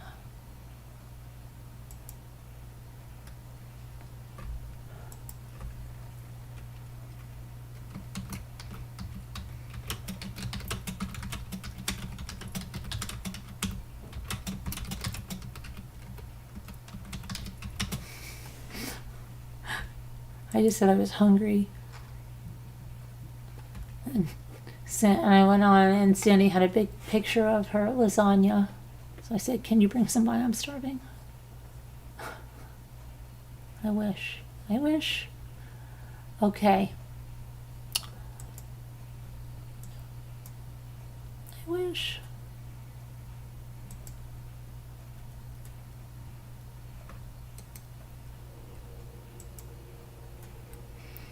So I guess we're having a craft night tomorrow night. I've got some things I've got to work on.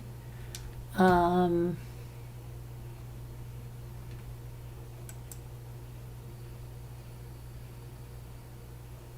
think it's going to be a nice day again tomorrow. I've got to finish. I had to clean something out of my car. I don't know what it is. It's the kids. It's some fishing stuff. I think I've got it. Like it was like, I don't know what it was. Sorry about earlier. I don't need it after all. I don't even know what we're talking about, K-Rocks, but okay. Don't worry about it.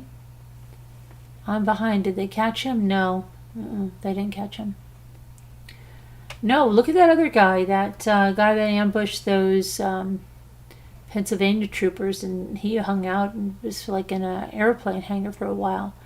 Carolyn, I'm going to attempt to convince hubby that we need a Christmas in New York. Oh, that'd be nice. Yeah. Try to convince him. That'd be great.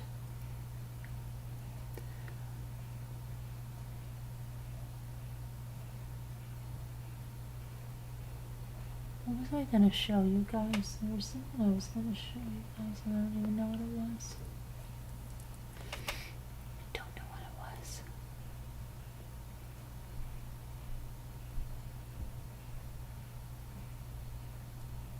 Would you believe you got your first snowfall? Oh, get out of here.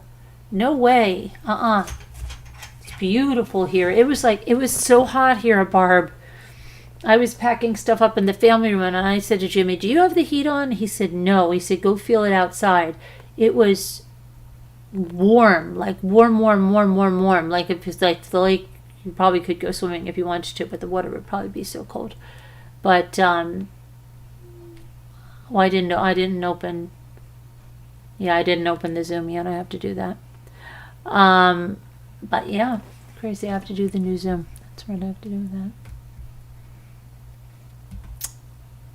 Yeah, it was hot. I mean, I was riding my bike, and it was really nice. Really nice. And I hope it's really warm tomorrow, because like I said, the back of my car is wet, and Jim, we're airing it out. I just hope a bear doesn't get in there tonight. Let's see here.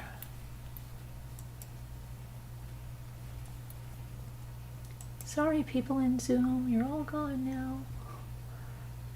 Sorry.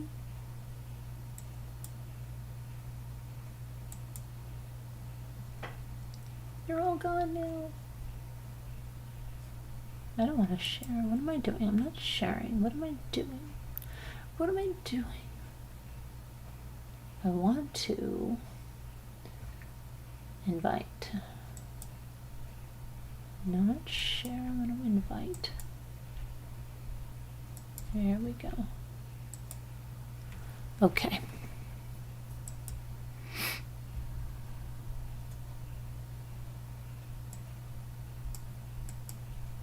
Come along, come along. I don't know why my thing is not, stop. Why isn't it not playing? It's so crazy, isn't it?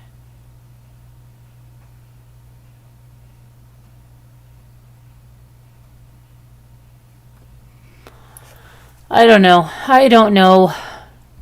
I don't know, no. I don't understand what is up with this.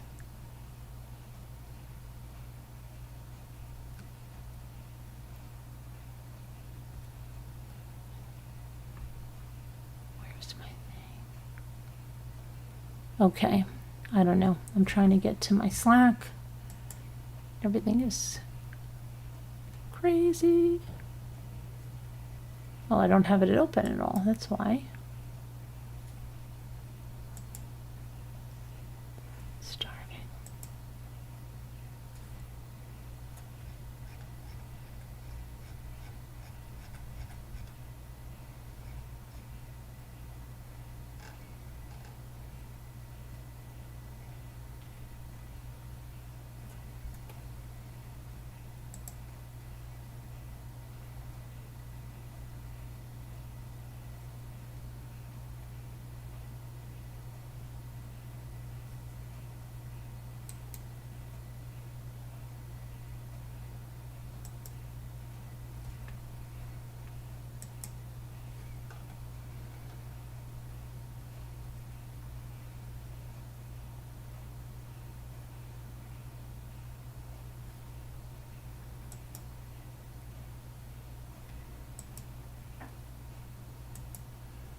Oh, you made letters and charms.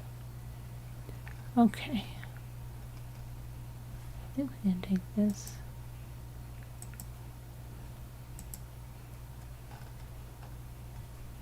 I always mean to go and do that. Okay. So we got that, and I don't think that I'll do this. Share. Okay. Copy. And go over here. Whoa, whoa, whoa, whoa, whoa, whoa.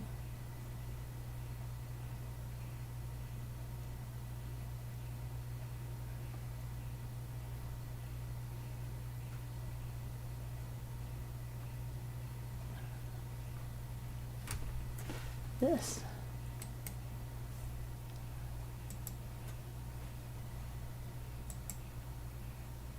Okay. And back here. Okay. So, Barb, have you been to the ice hotels here? Hubby did years ago. Can't remember when. Oh, that would not enthrall me at all to go to an ice hotel. I don't want to go to an ice hotel at all. I want to go to the beach. I want to go somewhere warm. I don't want to go somewhere cold.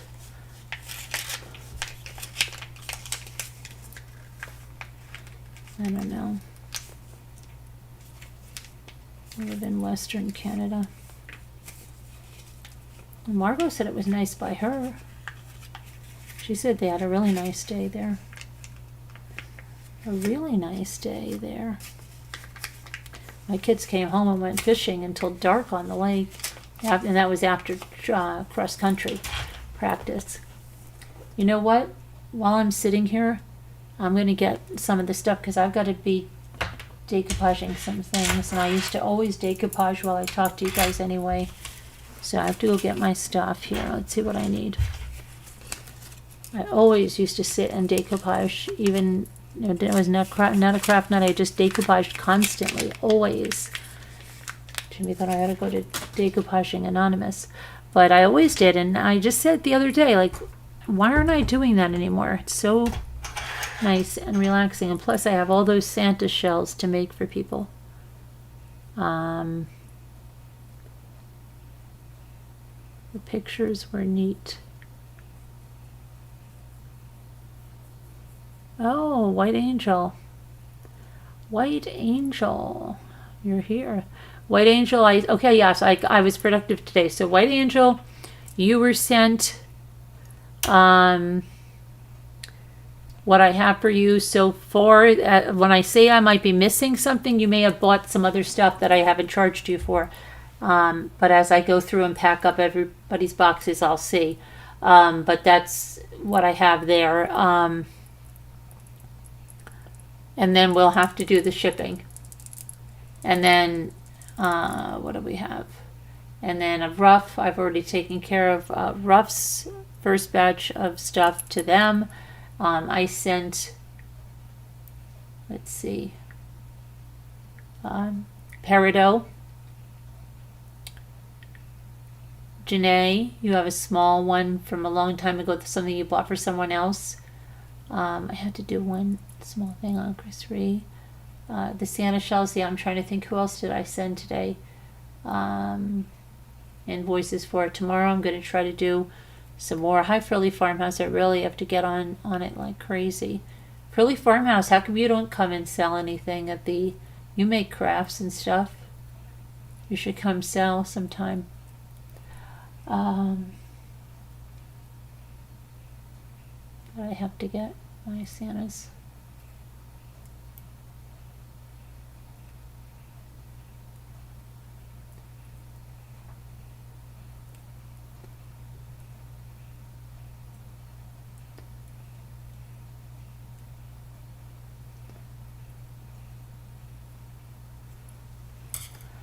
Anywho, yeah, and I was just finishing Shot of Poison. I was going over her stuff. I'm sending those to you, Carolyn. What are you sending to me? What? What is High 61 sending to me?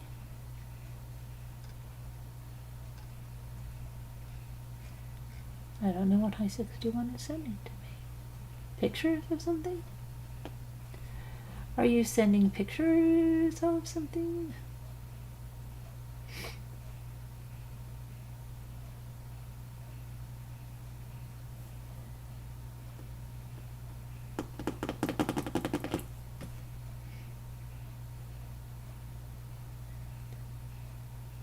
Okay. No problem.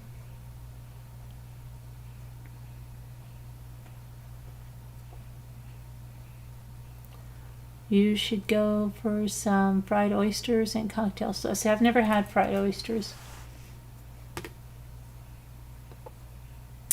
Never, never, never. What are you sending me, Hi? Hi's sending me something, but I don't know what.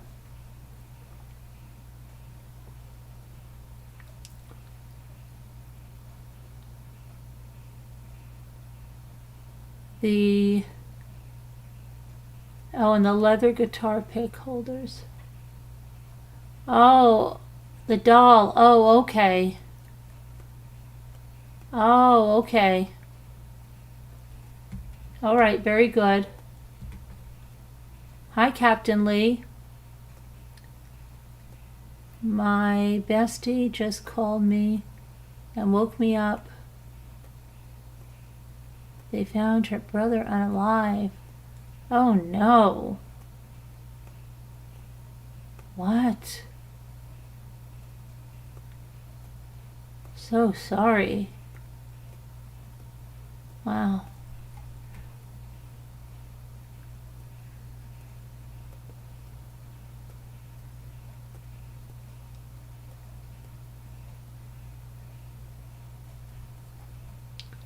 Where is Sharon? Where are you?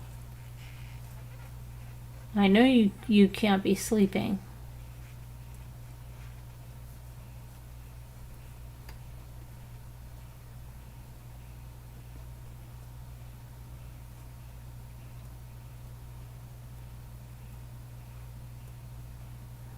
So sorry prayers. That's horrible.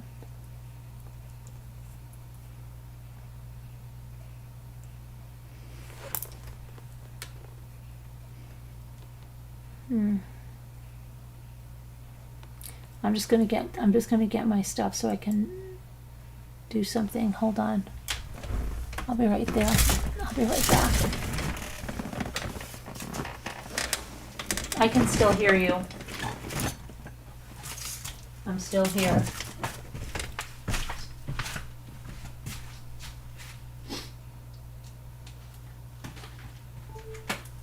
Oh my goodness gracious. I need this. And I need this. And I need my sparkle. Where's my sparkle? Oh, where's my extreme glitter? There's some other things I want to make with my extreme glitter. I want to do my, some ornaments, some other kinds of ornaments. I have to go down and get my balls. Hang on.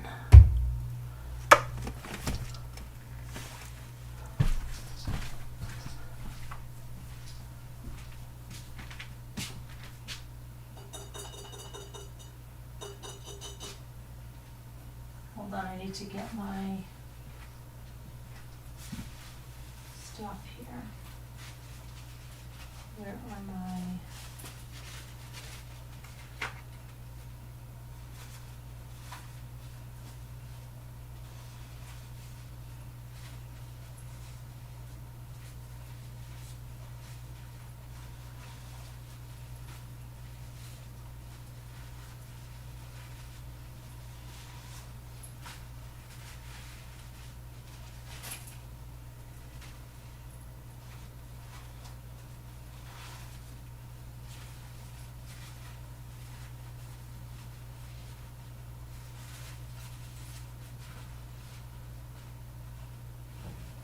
You know.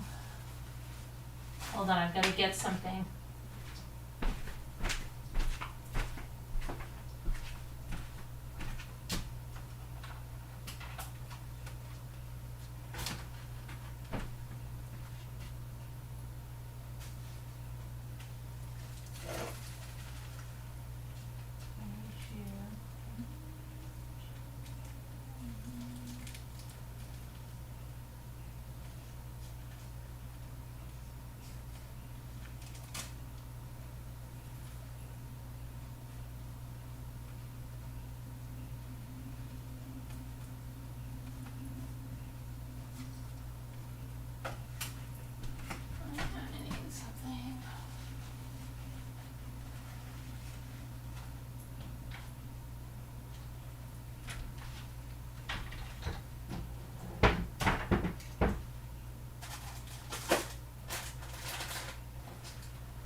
Oh, I forgot. I did tell Rocky I got lemon cheese cookies in here.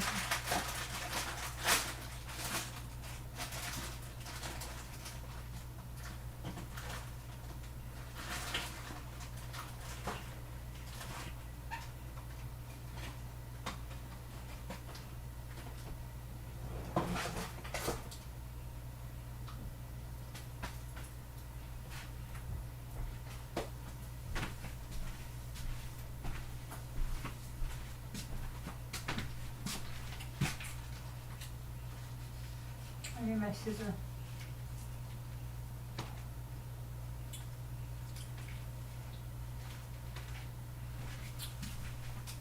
These are good enough to do my vitamins.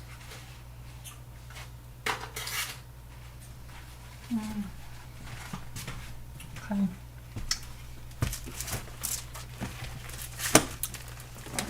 Okay, I'm back. Okay. We got a lot of different primitive Halloween stuff made.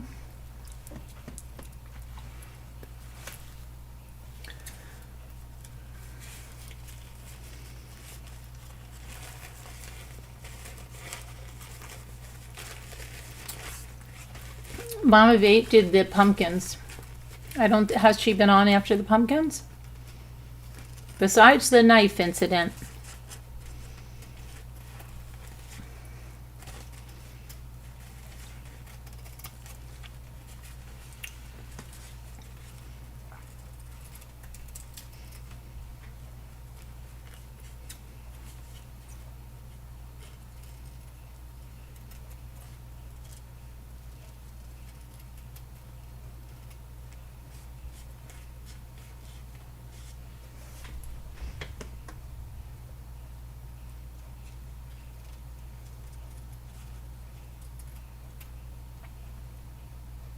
Her brother was a bad diabetic. Oh, very sad. Very sad.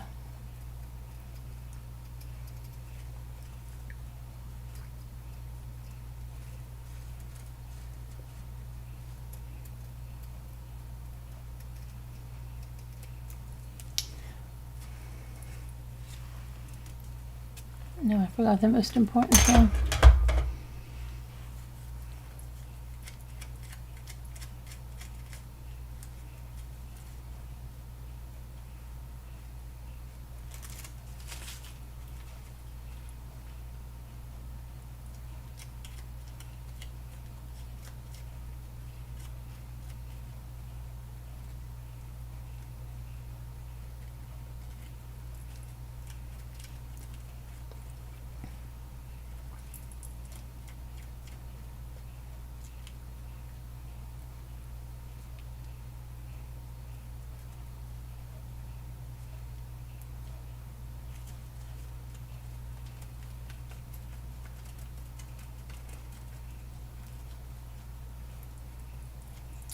So what else is on? Has anybody been watching any?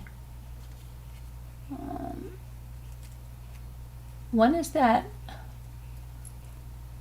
Murdaugh Lifetime movie or something? Isn't that coming out soon? This trial is very good though. I'm always surprised, like sometimes the trials that I find really good, it's like it takes forever for them to get into them. But Scooter, are you around? Did you watch the trial today?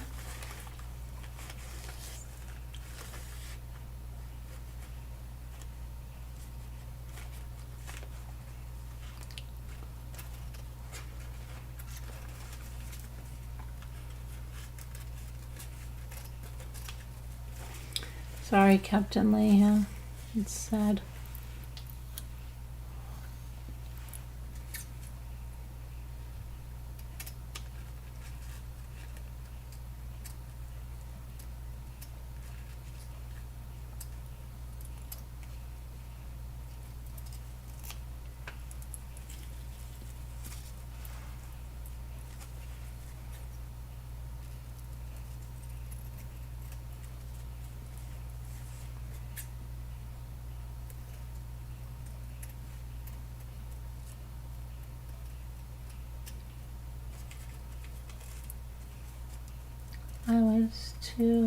I want to watch Murdaugh's Lifetime movie.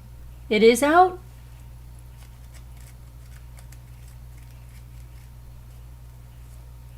What's it playing on? Is it playing on what is it playing on?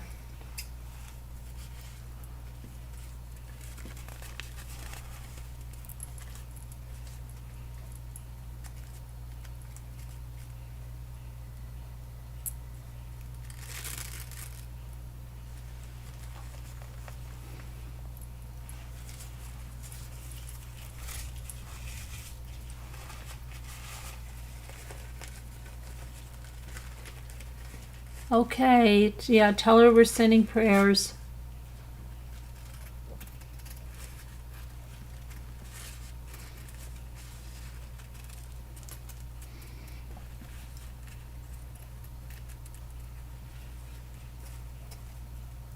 Margot, do you see the call in, Margot? We're sharing, Margot.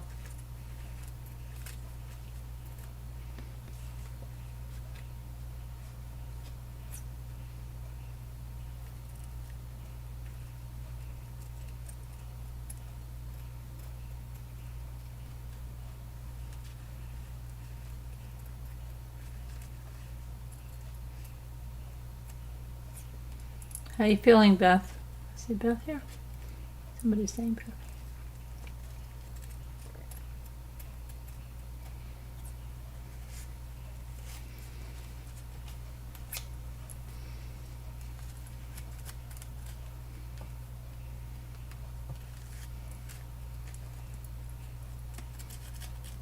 Oh, she was getting something to eat?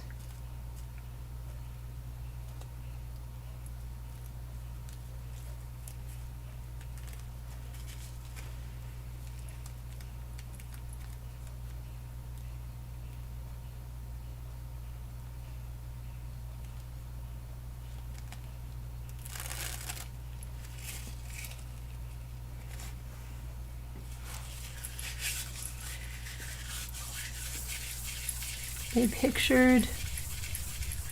Oh, what happened? What are you looking for? The white mugs. Yes, I do have white mugs. Do you mean the Christmas ones? Yeah, I forgot to put those out. I have those. You like those kind?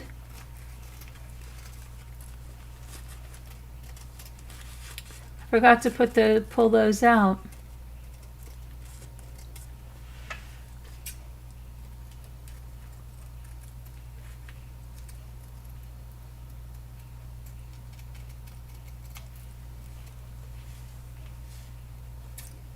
Yeah, those are mine, K-Rocks.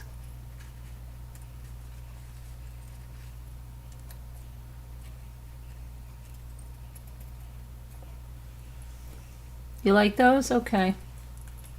I'll pull those out the next time.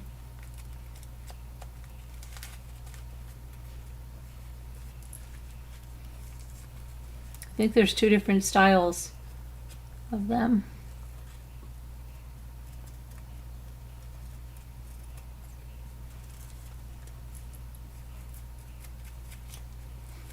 So what is everyone interested in for sales?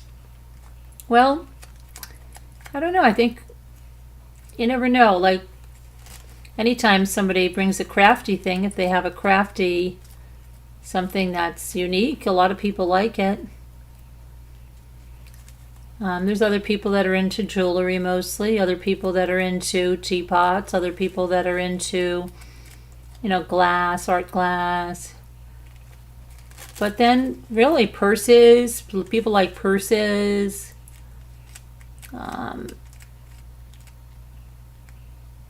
All kinds of stuff.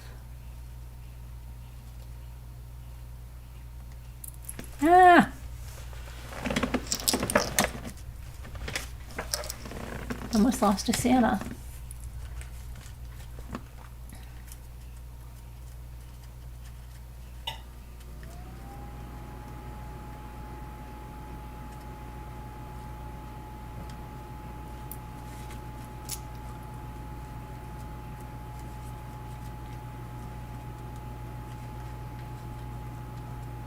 I don't know, K-Rocks. I haven't even thought about it.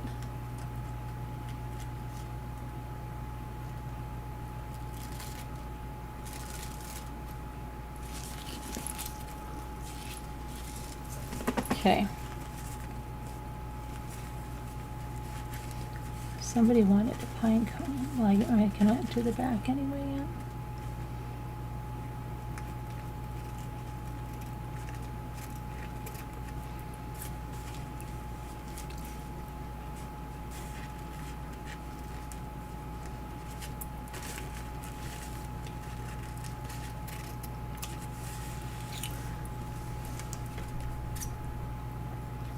So go on, ask me about a true crime.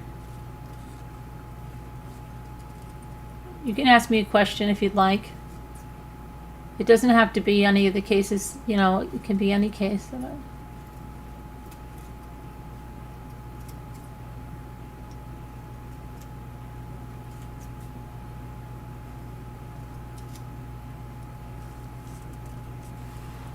Or you can come up and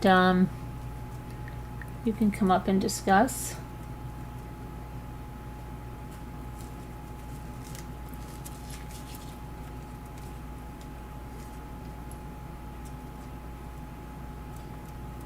Scooter's getting back into balls again. I can't believe it. Carolyn, did you say that the video? No. You made me a video? Well, I'll have to go check it out. Thank you. I'll check it out. I know you put up pictures. Is this a recent thing? Because with my mind, it could be that I did see it and I got grief brain.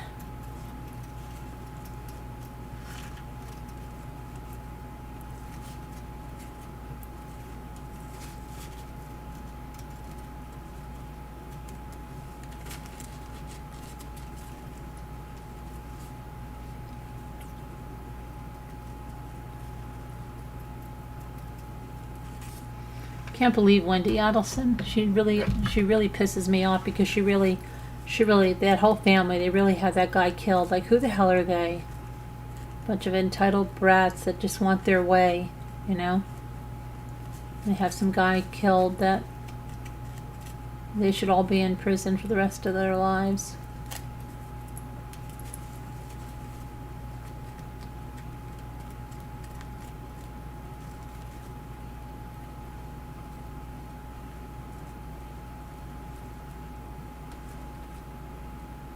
Okay, I'll check it out.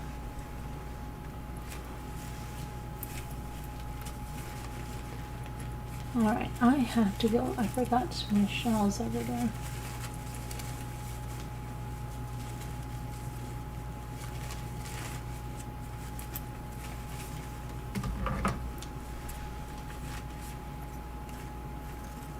Bink, are you around? Where's Binky?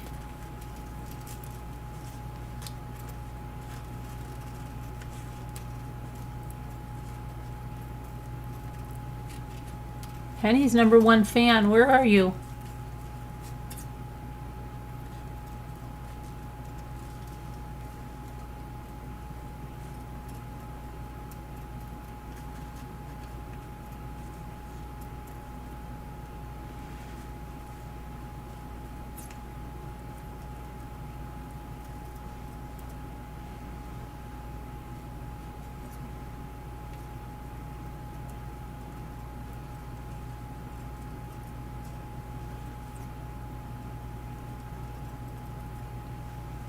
Where is everybody?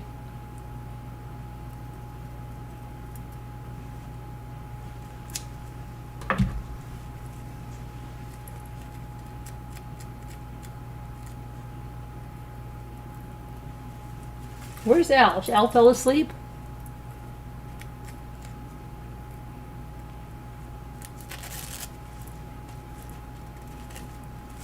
Al, where are you?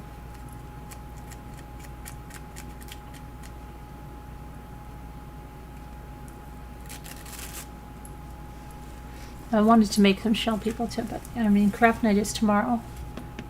But I'm going to. Don't forget your snow. What snow? What snow? My snow? What snow?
Okay, there we go.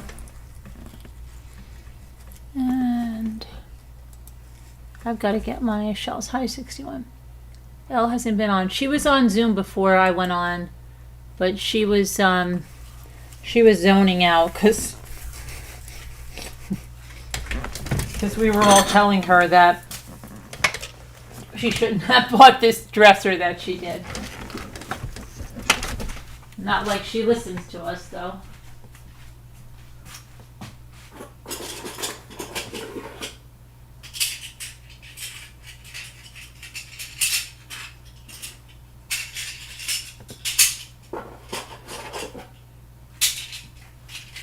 Not like she listens to us, because she doesn't. And she'll say, no, that's not true. I do. She doesn't. But she doesn't.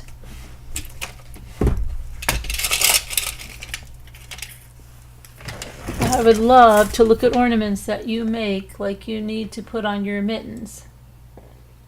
I like to look at ornaments that make you feel, oh, you like to look, oh, yes, I am doing some like that. I have some balls that I'm doing like that with snow and stuff. Yes, I am. I know what you mean. I have snow techs. Okay. Now I want to do my extreme glitter. My very extreme glitter.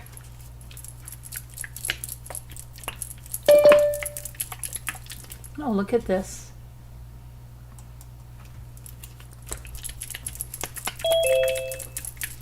Oh, are you out of retirement? What do you mean? Oh, because you never come around anymore. Oh. They thought you retired. I was here a couple nights ago, lady. I know. You know. Are you watching this trial? Which trial? Oh, see, you never watch the trials that I watch anymore. This Which one, ones? this Adelson one. Oh, I was just starting to, Carolyn. Oh my gosh, you're gonna Just want now. to. You're gonna want to take that lady off the stand and smack Yeah, her Wendy? around. Yeah, Wendy? Yeah. I She was should be just in starting prison. to listen to her. she should be in flippin' prison.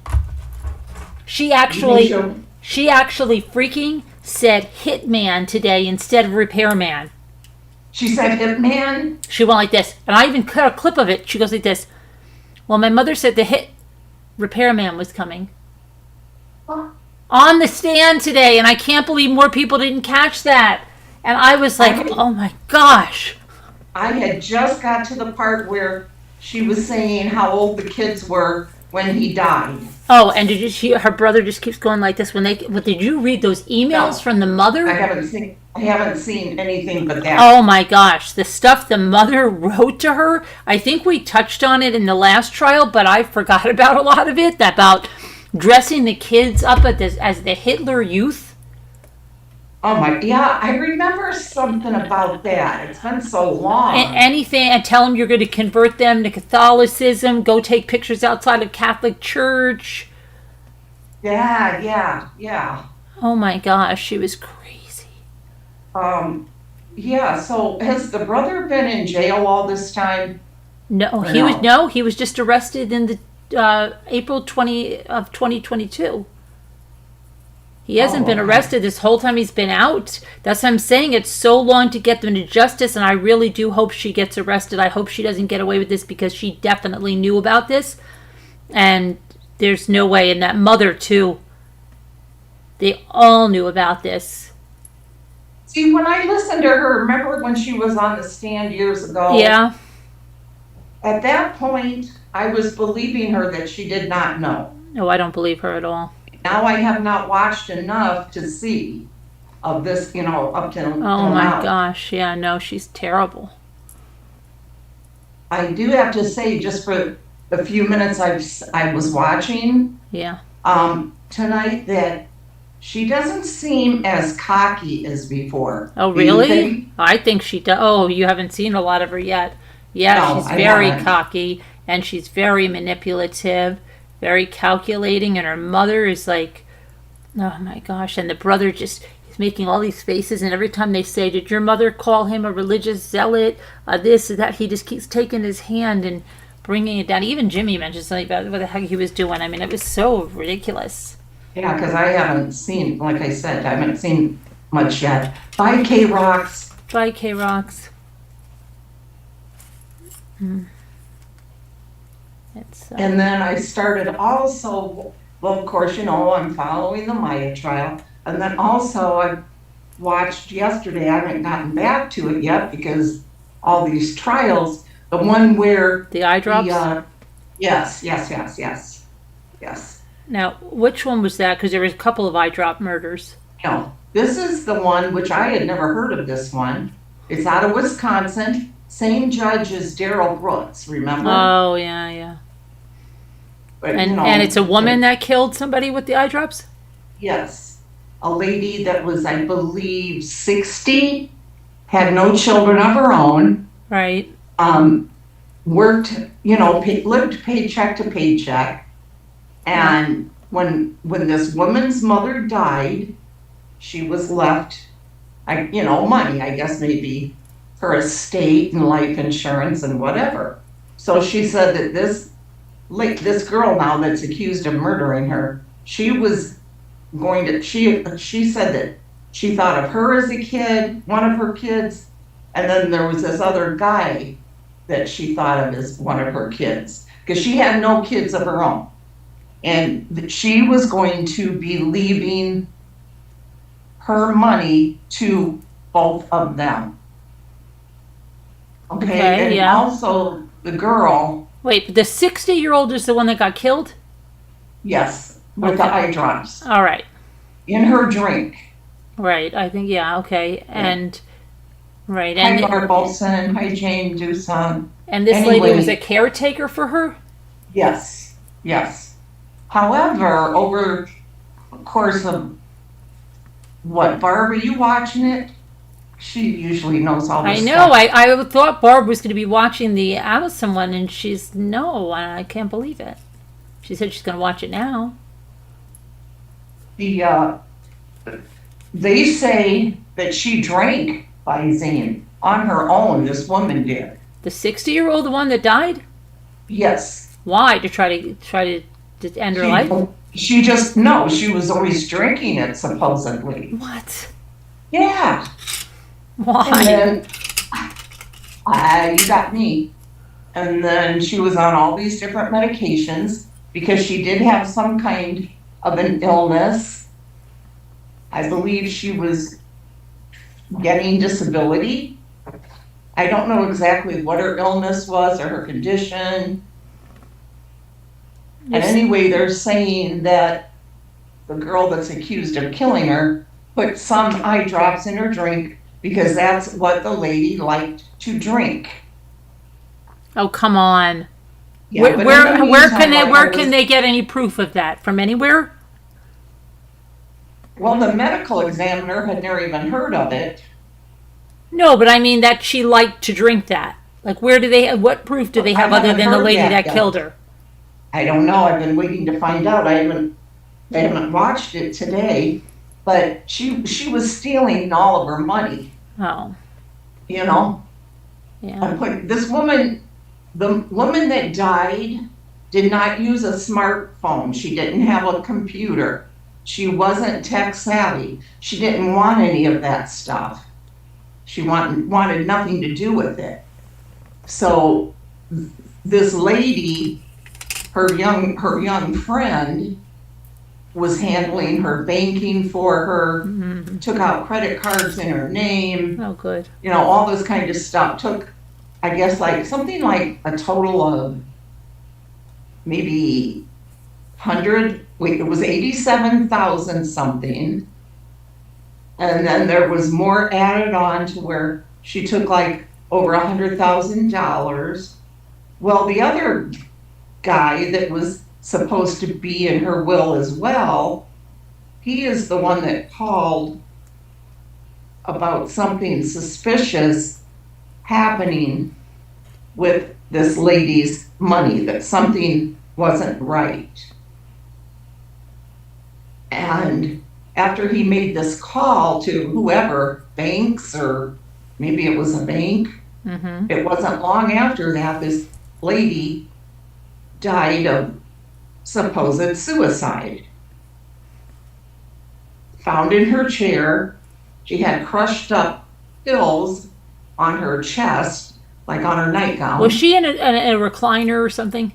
She was in, I feel like I think it was a rocker type chair. It could have been a recliner, but they showed the back of it, and it looks wooden, kind of, and you can see a blanket through it, maybe. And she was only 60? At the time, she was 60. Today, she would be 65. Wow. It's not, 60 today is, I don't know, not old. New 40. What are you painting? I have to make all these Santa ornaments that I got orders for. Oh. Oh, I paid you the PayPal. Yeah, I know. tonight. I know. I saw it. Thank you. Okay. Okay, oh yeah, and then I watched the not deposition, hearing For of Kohberger? no, I was gonna watch Oh. that and I haven't had a chance. Oh, for The one Clancy? yes, where Yeah. they did it from the hospital. Yeah. They say that she's paralyzed. Yeah.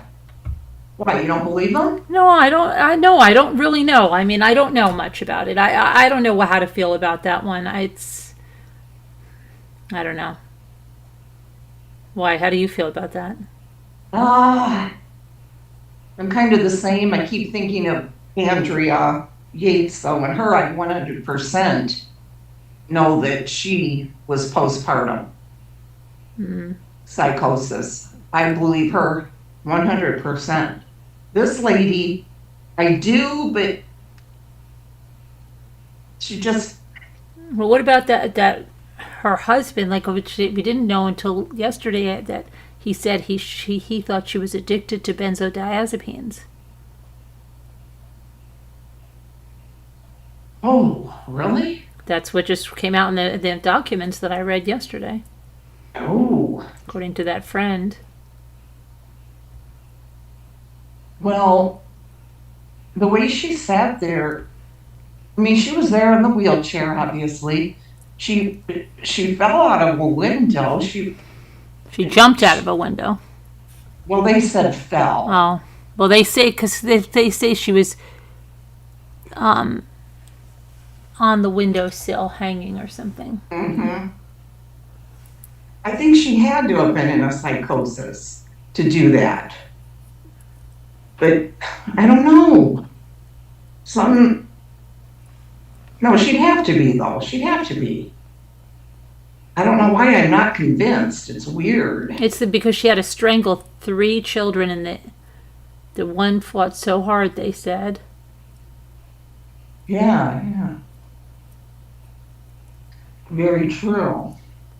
And that she could have stopped, and I Mm-hmm. don't know. Yes. And that she took a call, between the whole thing, and was able to speak to her husband, and they said she was okay. I don't know. It's so crazy. But just like the Andrea Yates case, they had relatives coming over to stay with her.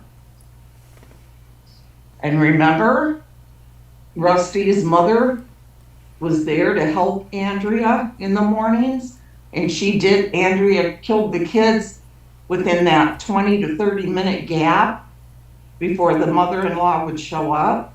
Right. He had already left for work, and she did it right in that time. I don't know. There's so many cases all of a sudden. Yeah, I know. They're interesting.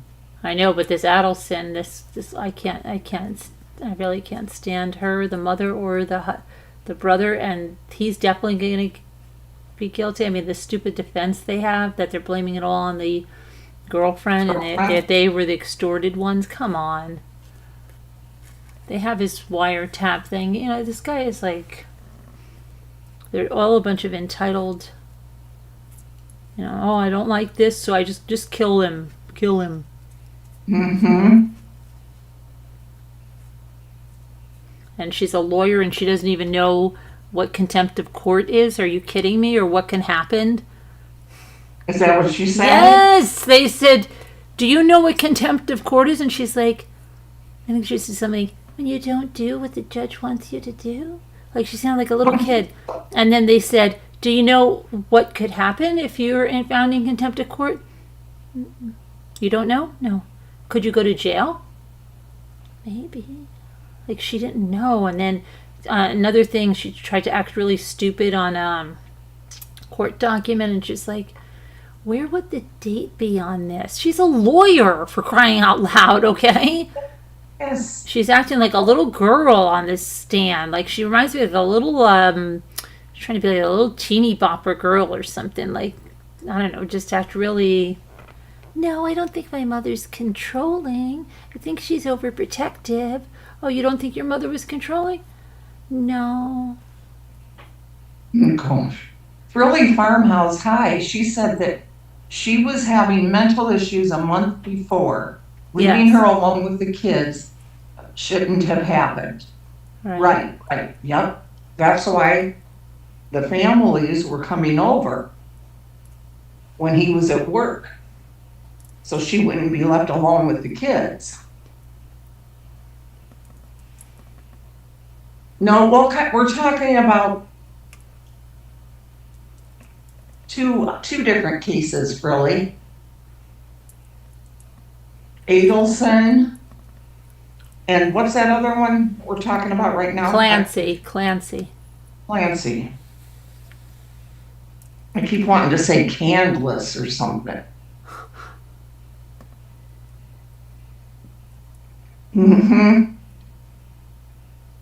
It's all interesting. But I mean, when she spoke today, it was hard to understand what was happening, even though it was like a short live they did in the hospital, because it kept breaking up. Was it doing that for you? Like the voices? Yeah, I think so. I was mostly on Adelson all day today. Oh, so, okay, yeah. I was just riding my bike, so sometimes if I hear anyway, if something breaks up, I think it's just my bike anyway.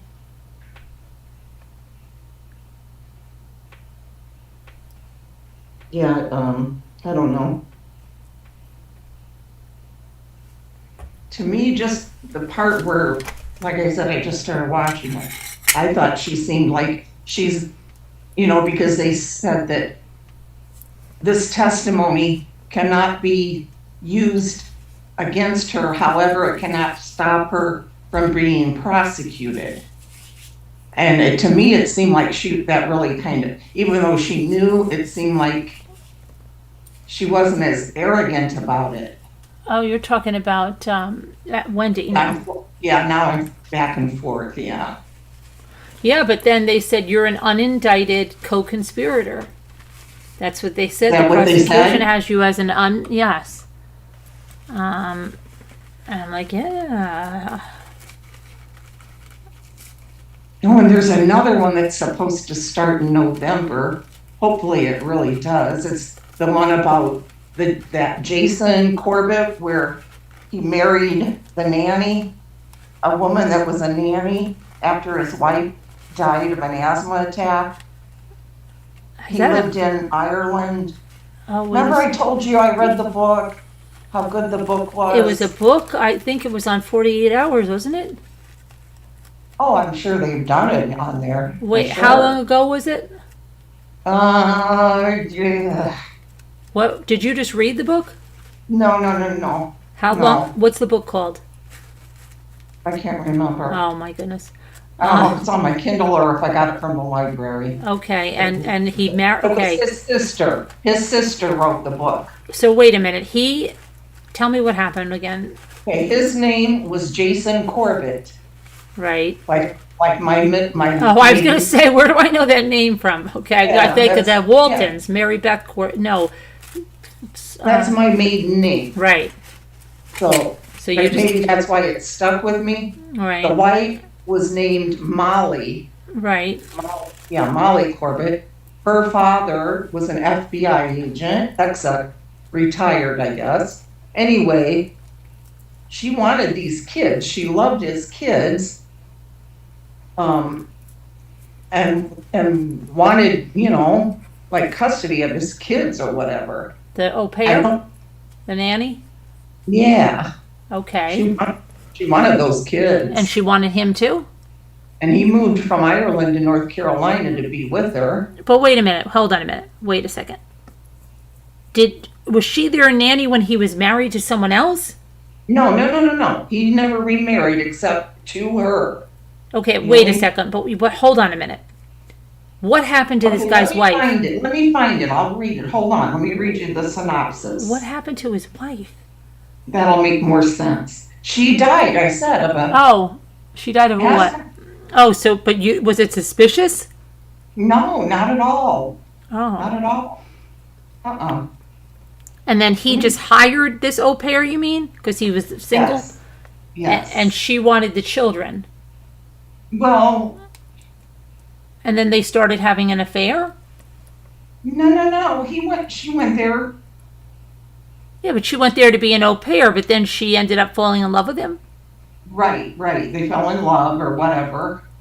Yeah, got married. Right.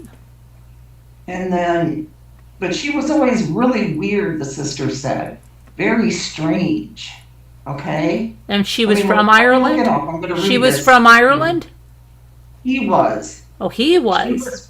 She was from North Carolina. Really? Yes. They ended up moving. He moved to North Carolina and brought the kids here Wow. because she wanted to be close to her family. How many Let me kids? look this up. Hold on. Because I know it was coming up. I thought they said in November. Okay, you're right. It comes up. Jason Corbett, 48 hours. You're right.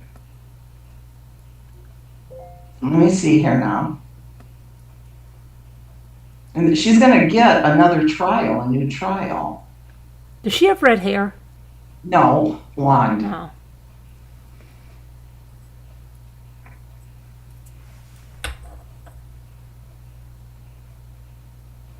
Okay, Thomas Martins and Molly Corbett retrial now scheduled for November. Oh, he's on trial too?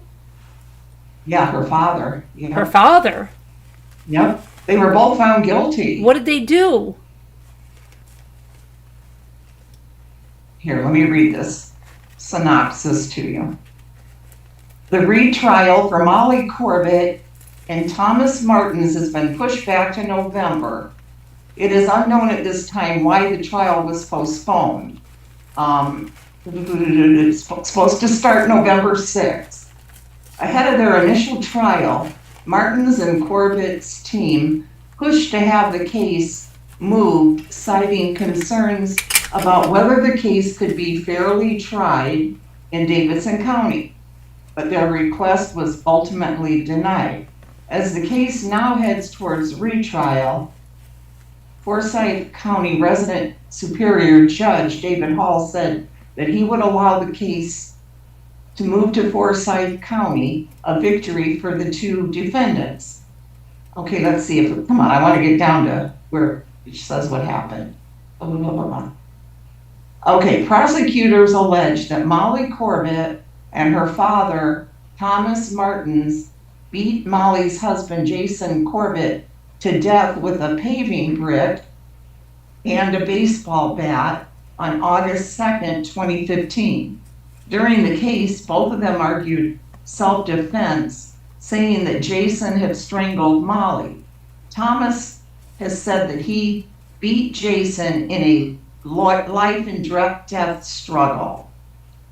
They pled not guilty and filed a motion to have the trial move out of Davidson County, but it was initially denied and the trial moved forward. They were both found guilty of second-degree murder and sentenced to 20 to 25 years in prison in 2017.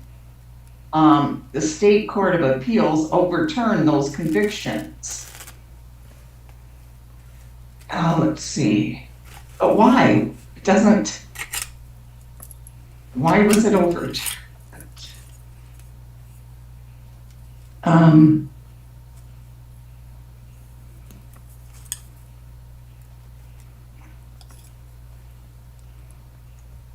To see why it was overturned.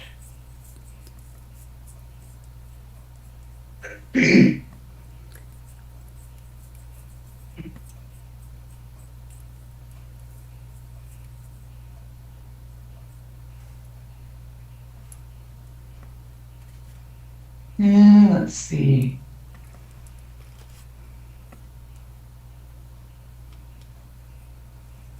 Trial is expected to last up to 8 weeks. Okay, I got distracted by Philly Farmhouse and Barb Olson. Oh, okay. Okay, so I still didn't hear who they, Huh. who killed who. Okay, now let me look. I missed who killed who, because then you were on to the thing and I missed the fight and I didn't know what was going on and I didn't What want do you to. mean, who killed who? Because What I do was you mean? watching Fully Farmhouse and Barb Olson got me distracted. And I was looking, they were talking about Clancy. So I was looking at that and then you were reading and I missed what's the trial about? Who died? Reading all that, and you weren't even listening. No, I was listening to most of it, but everybody else got a little lost too because Barb Olson and Philly Farmhouse were talking about Clancy. Okay. But now I'm listening. So so he marries this.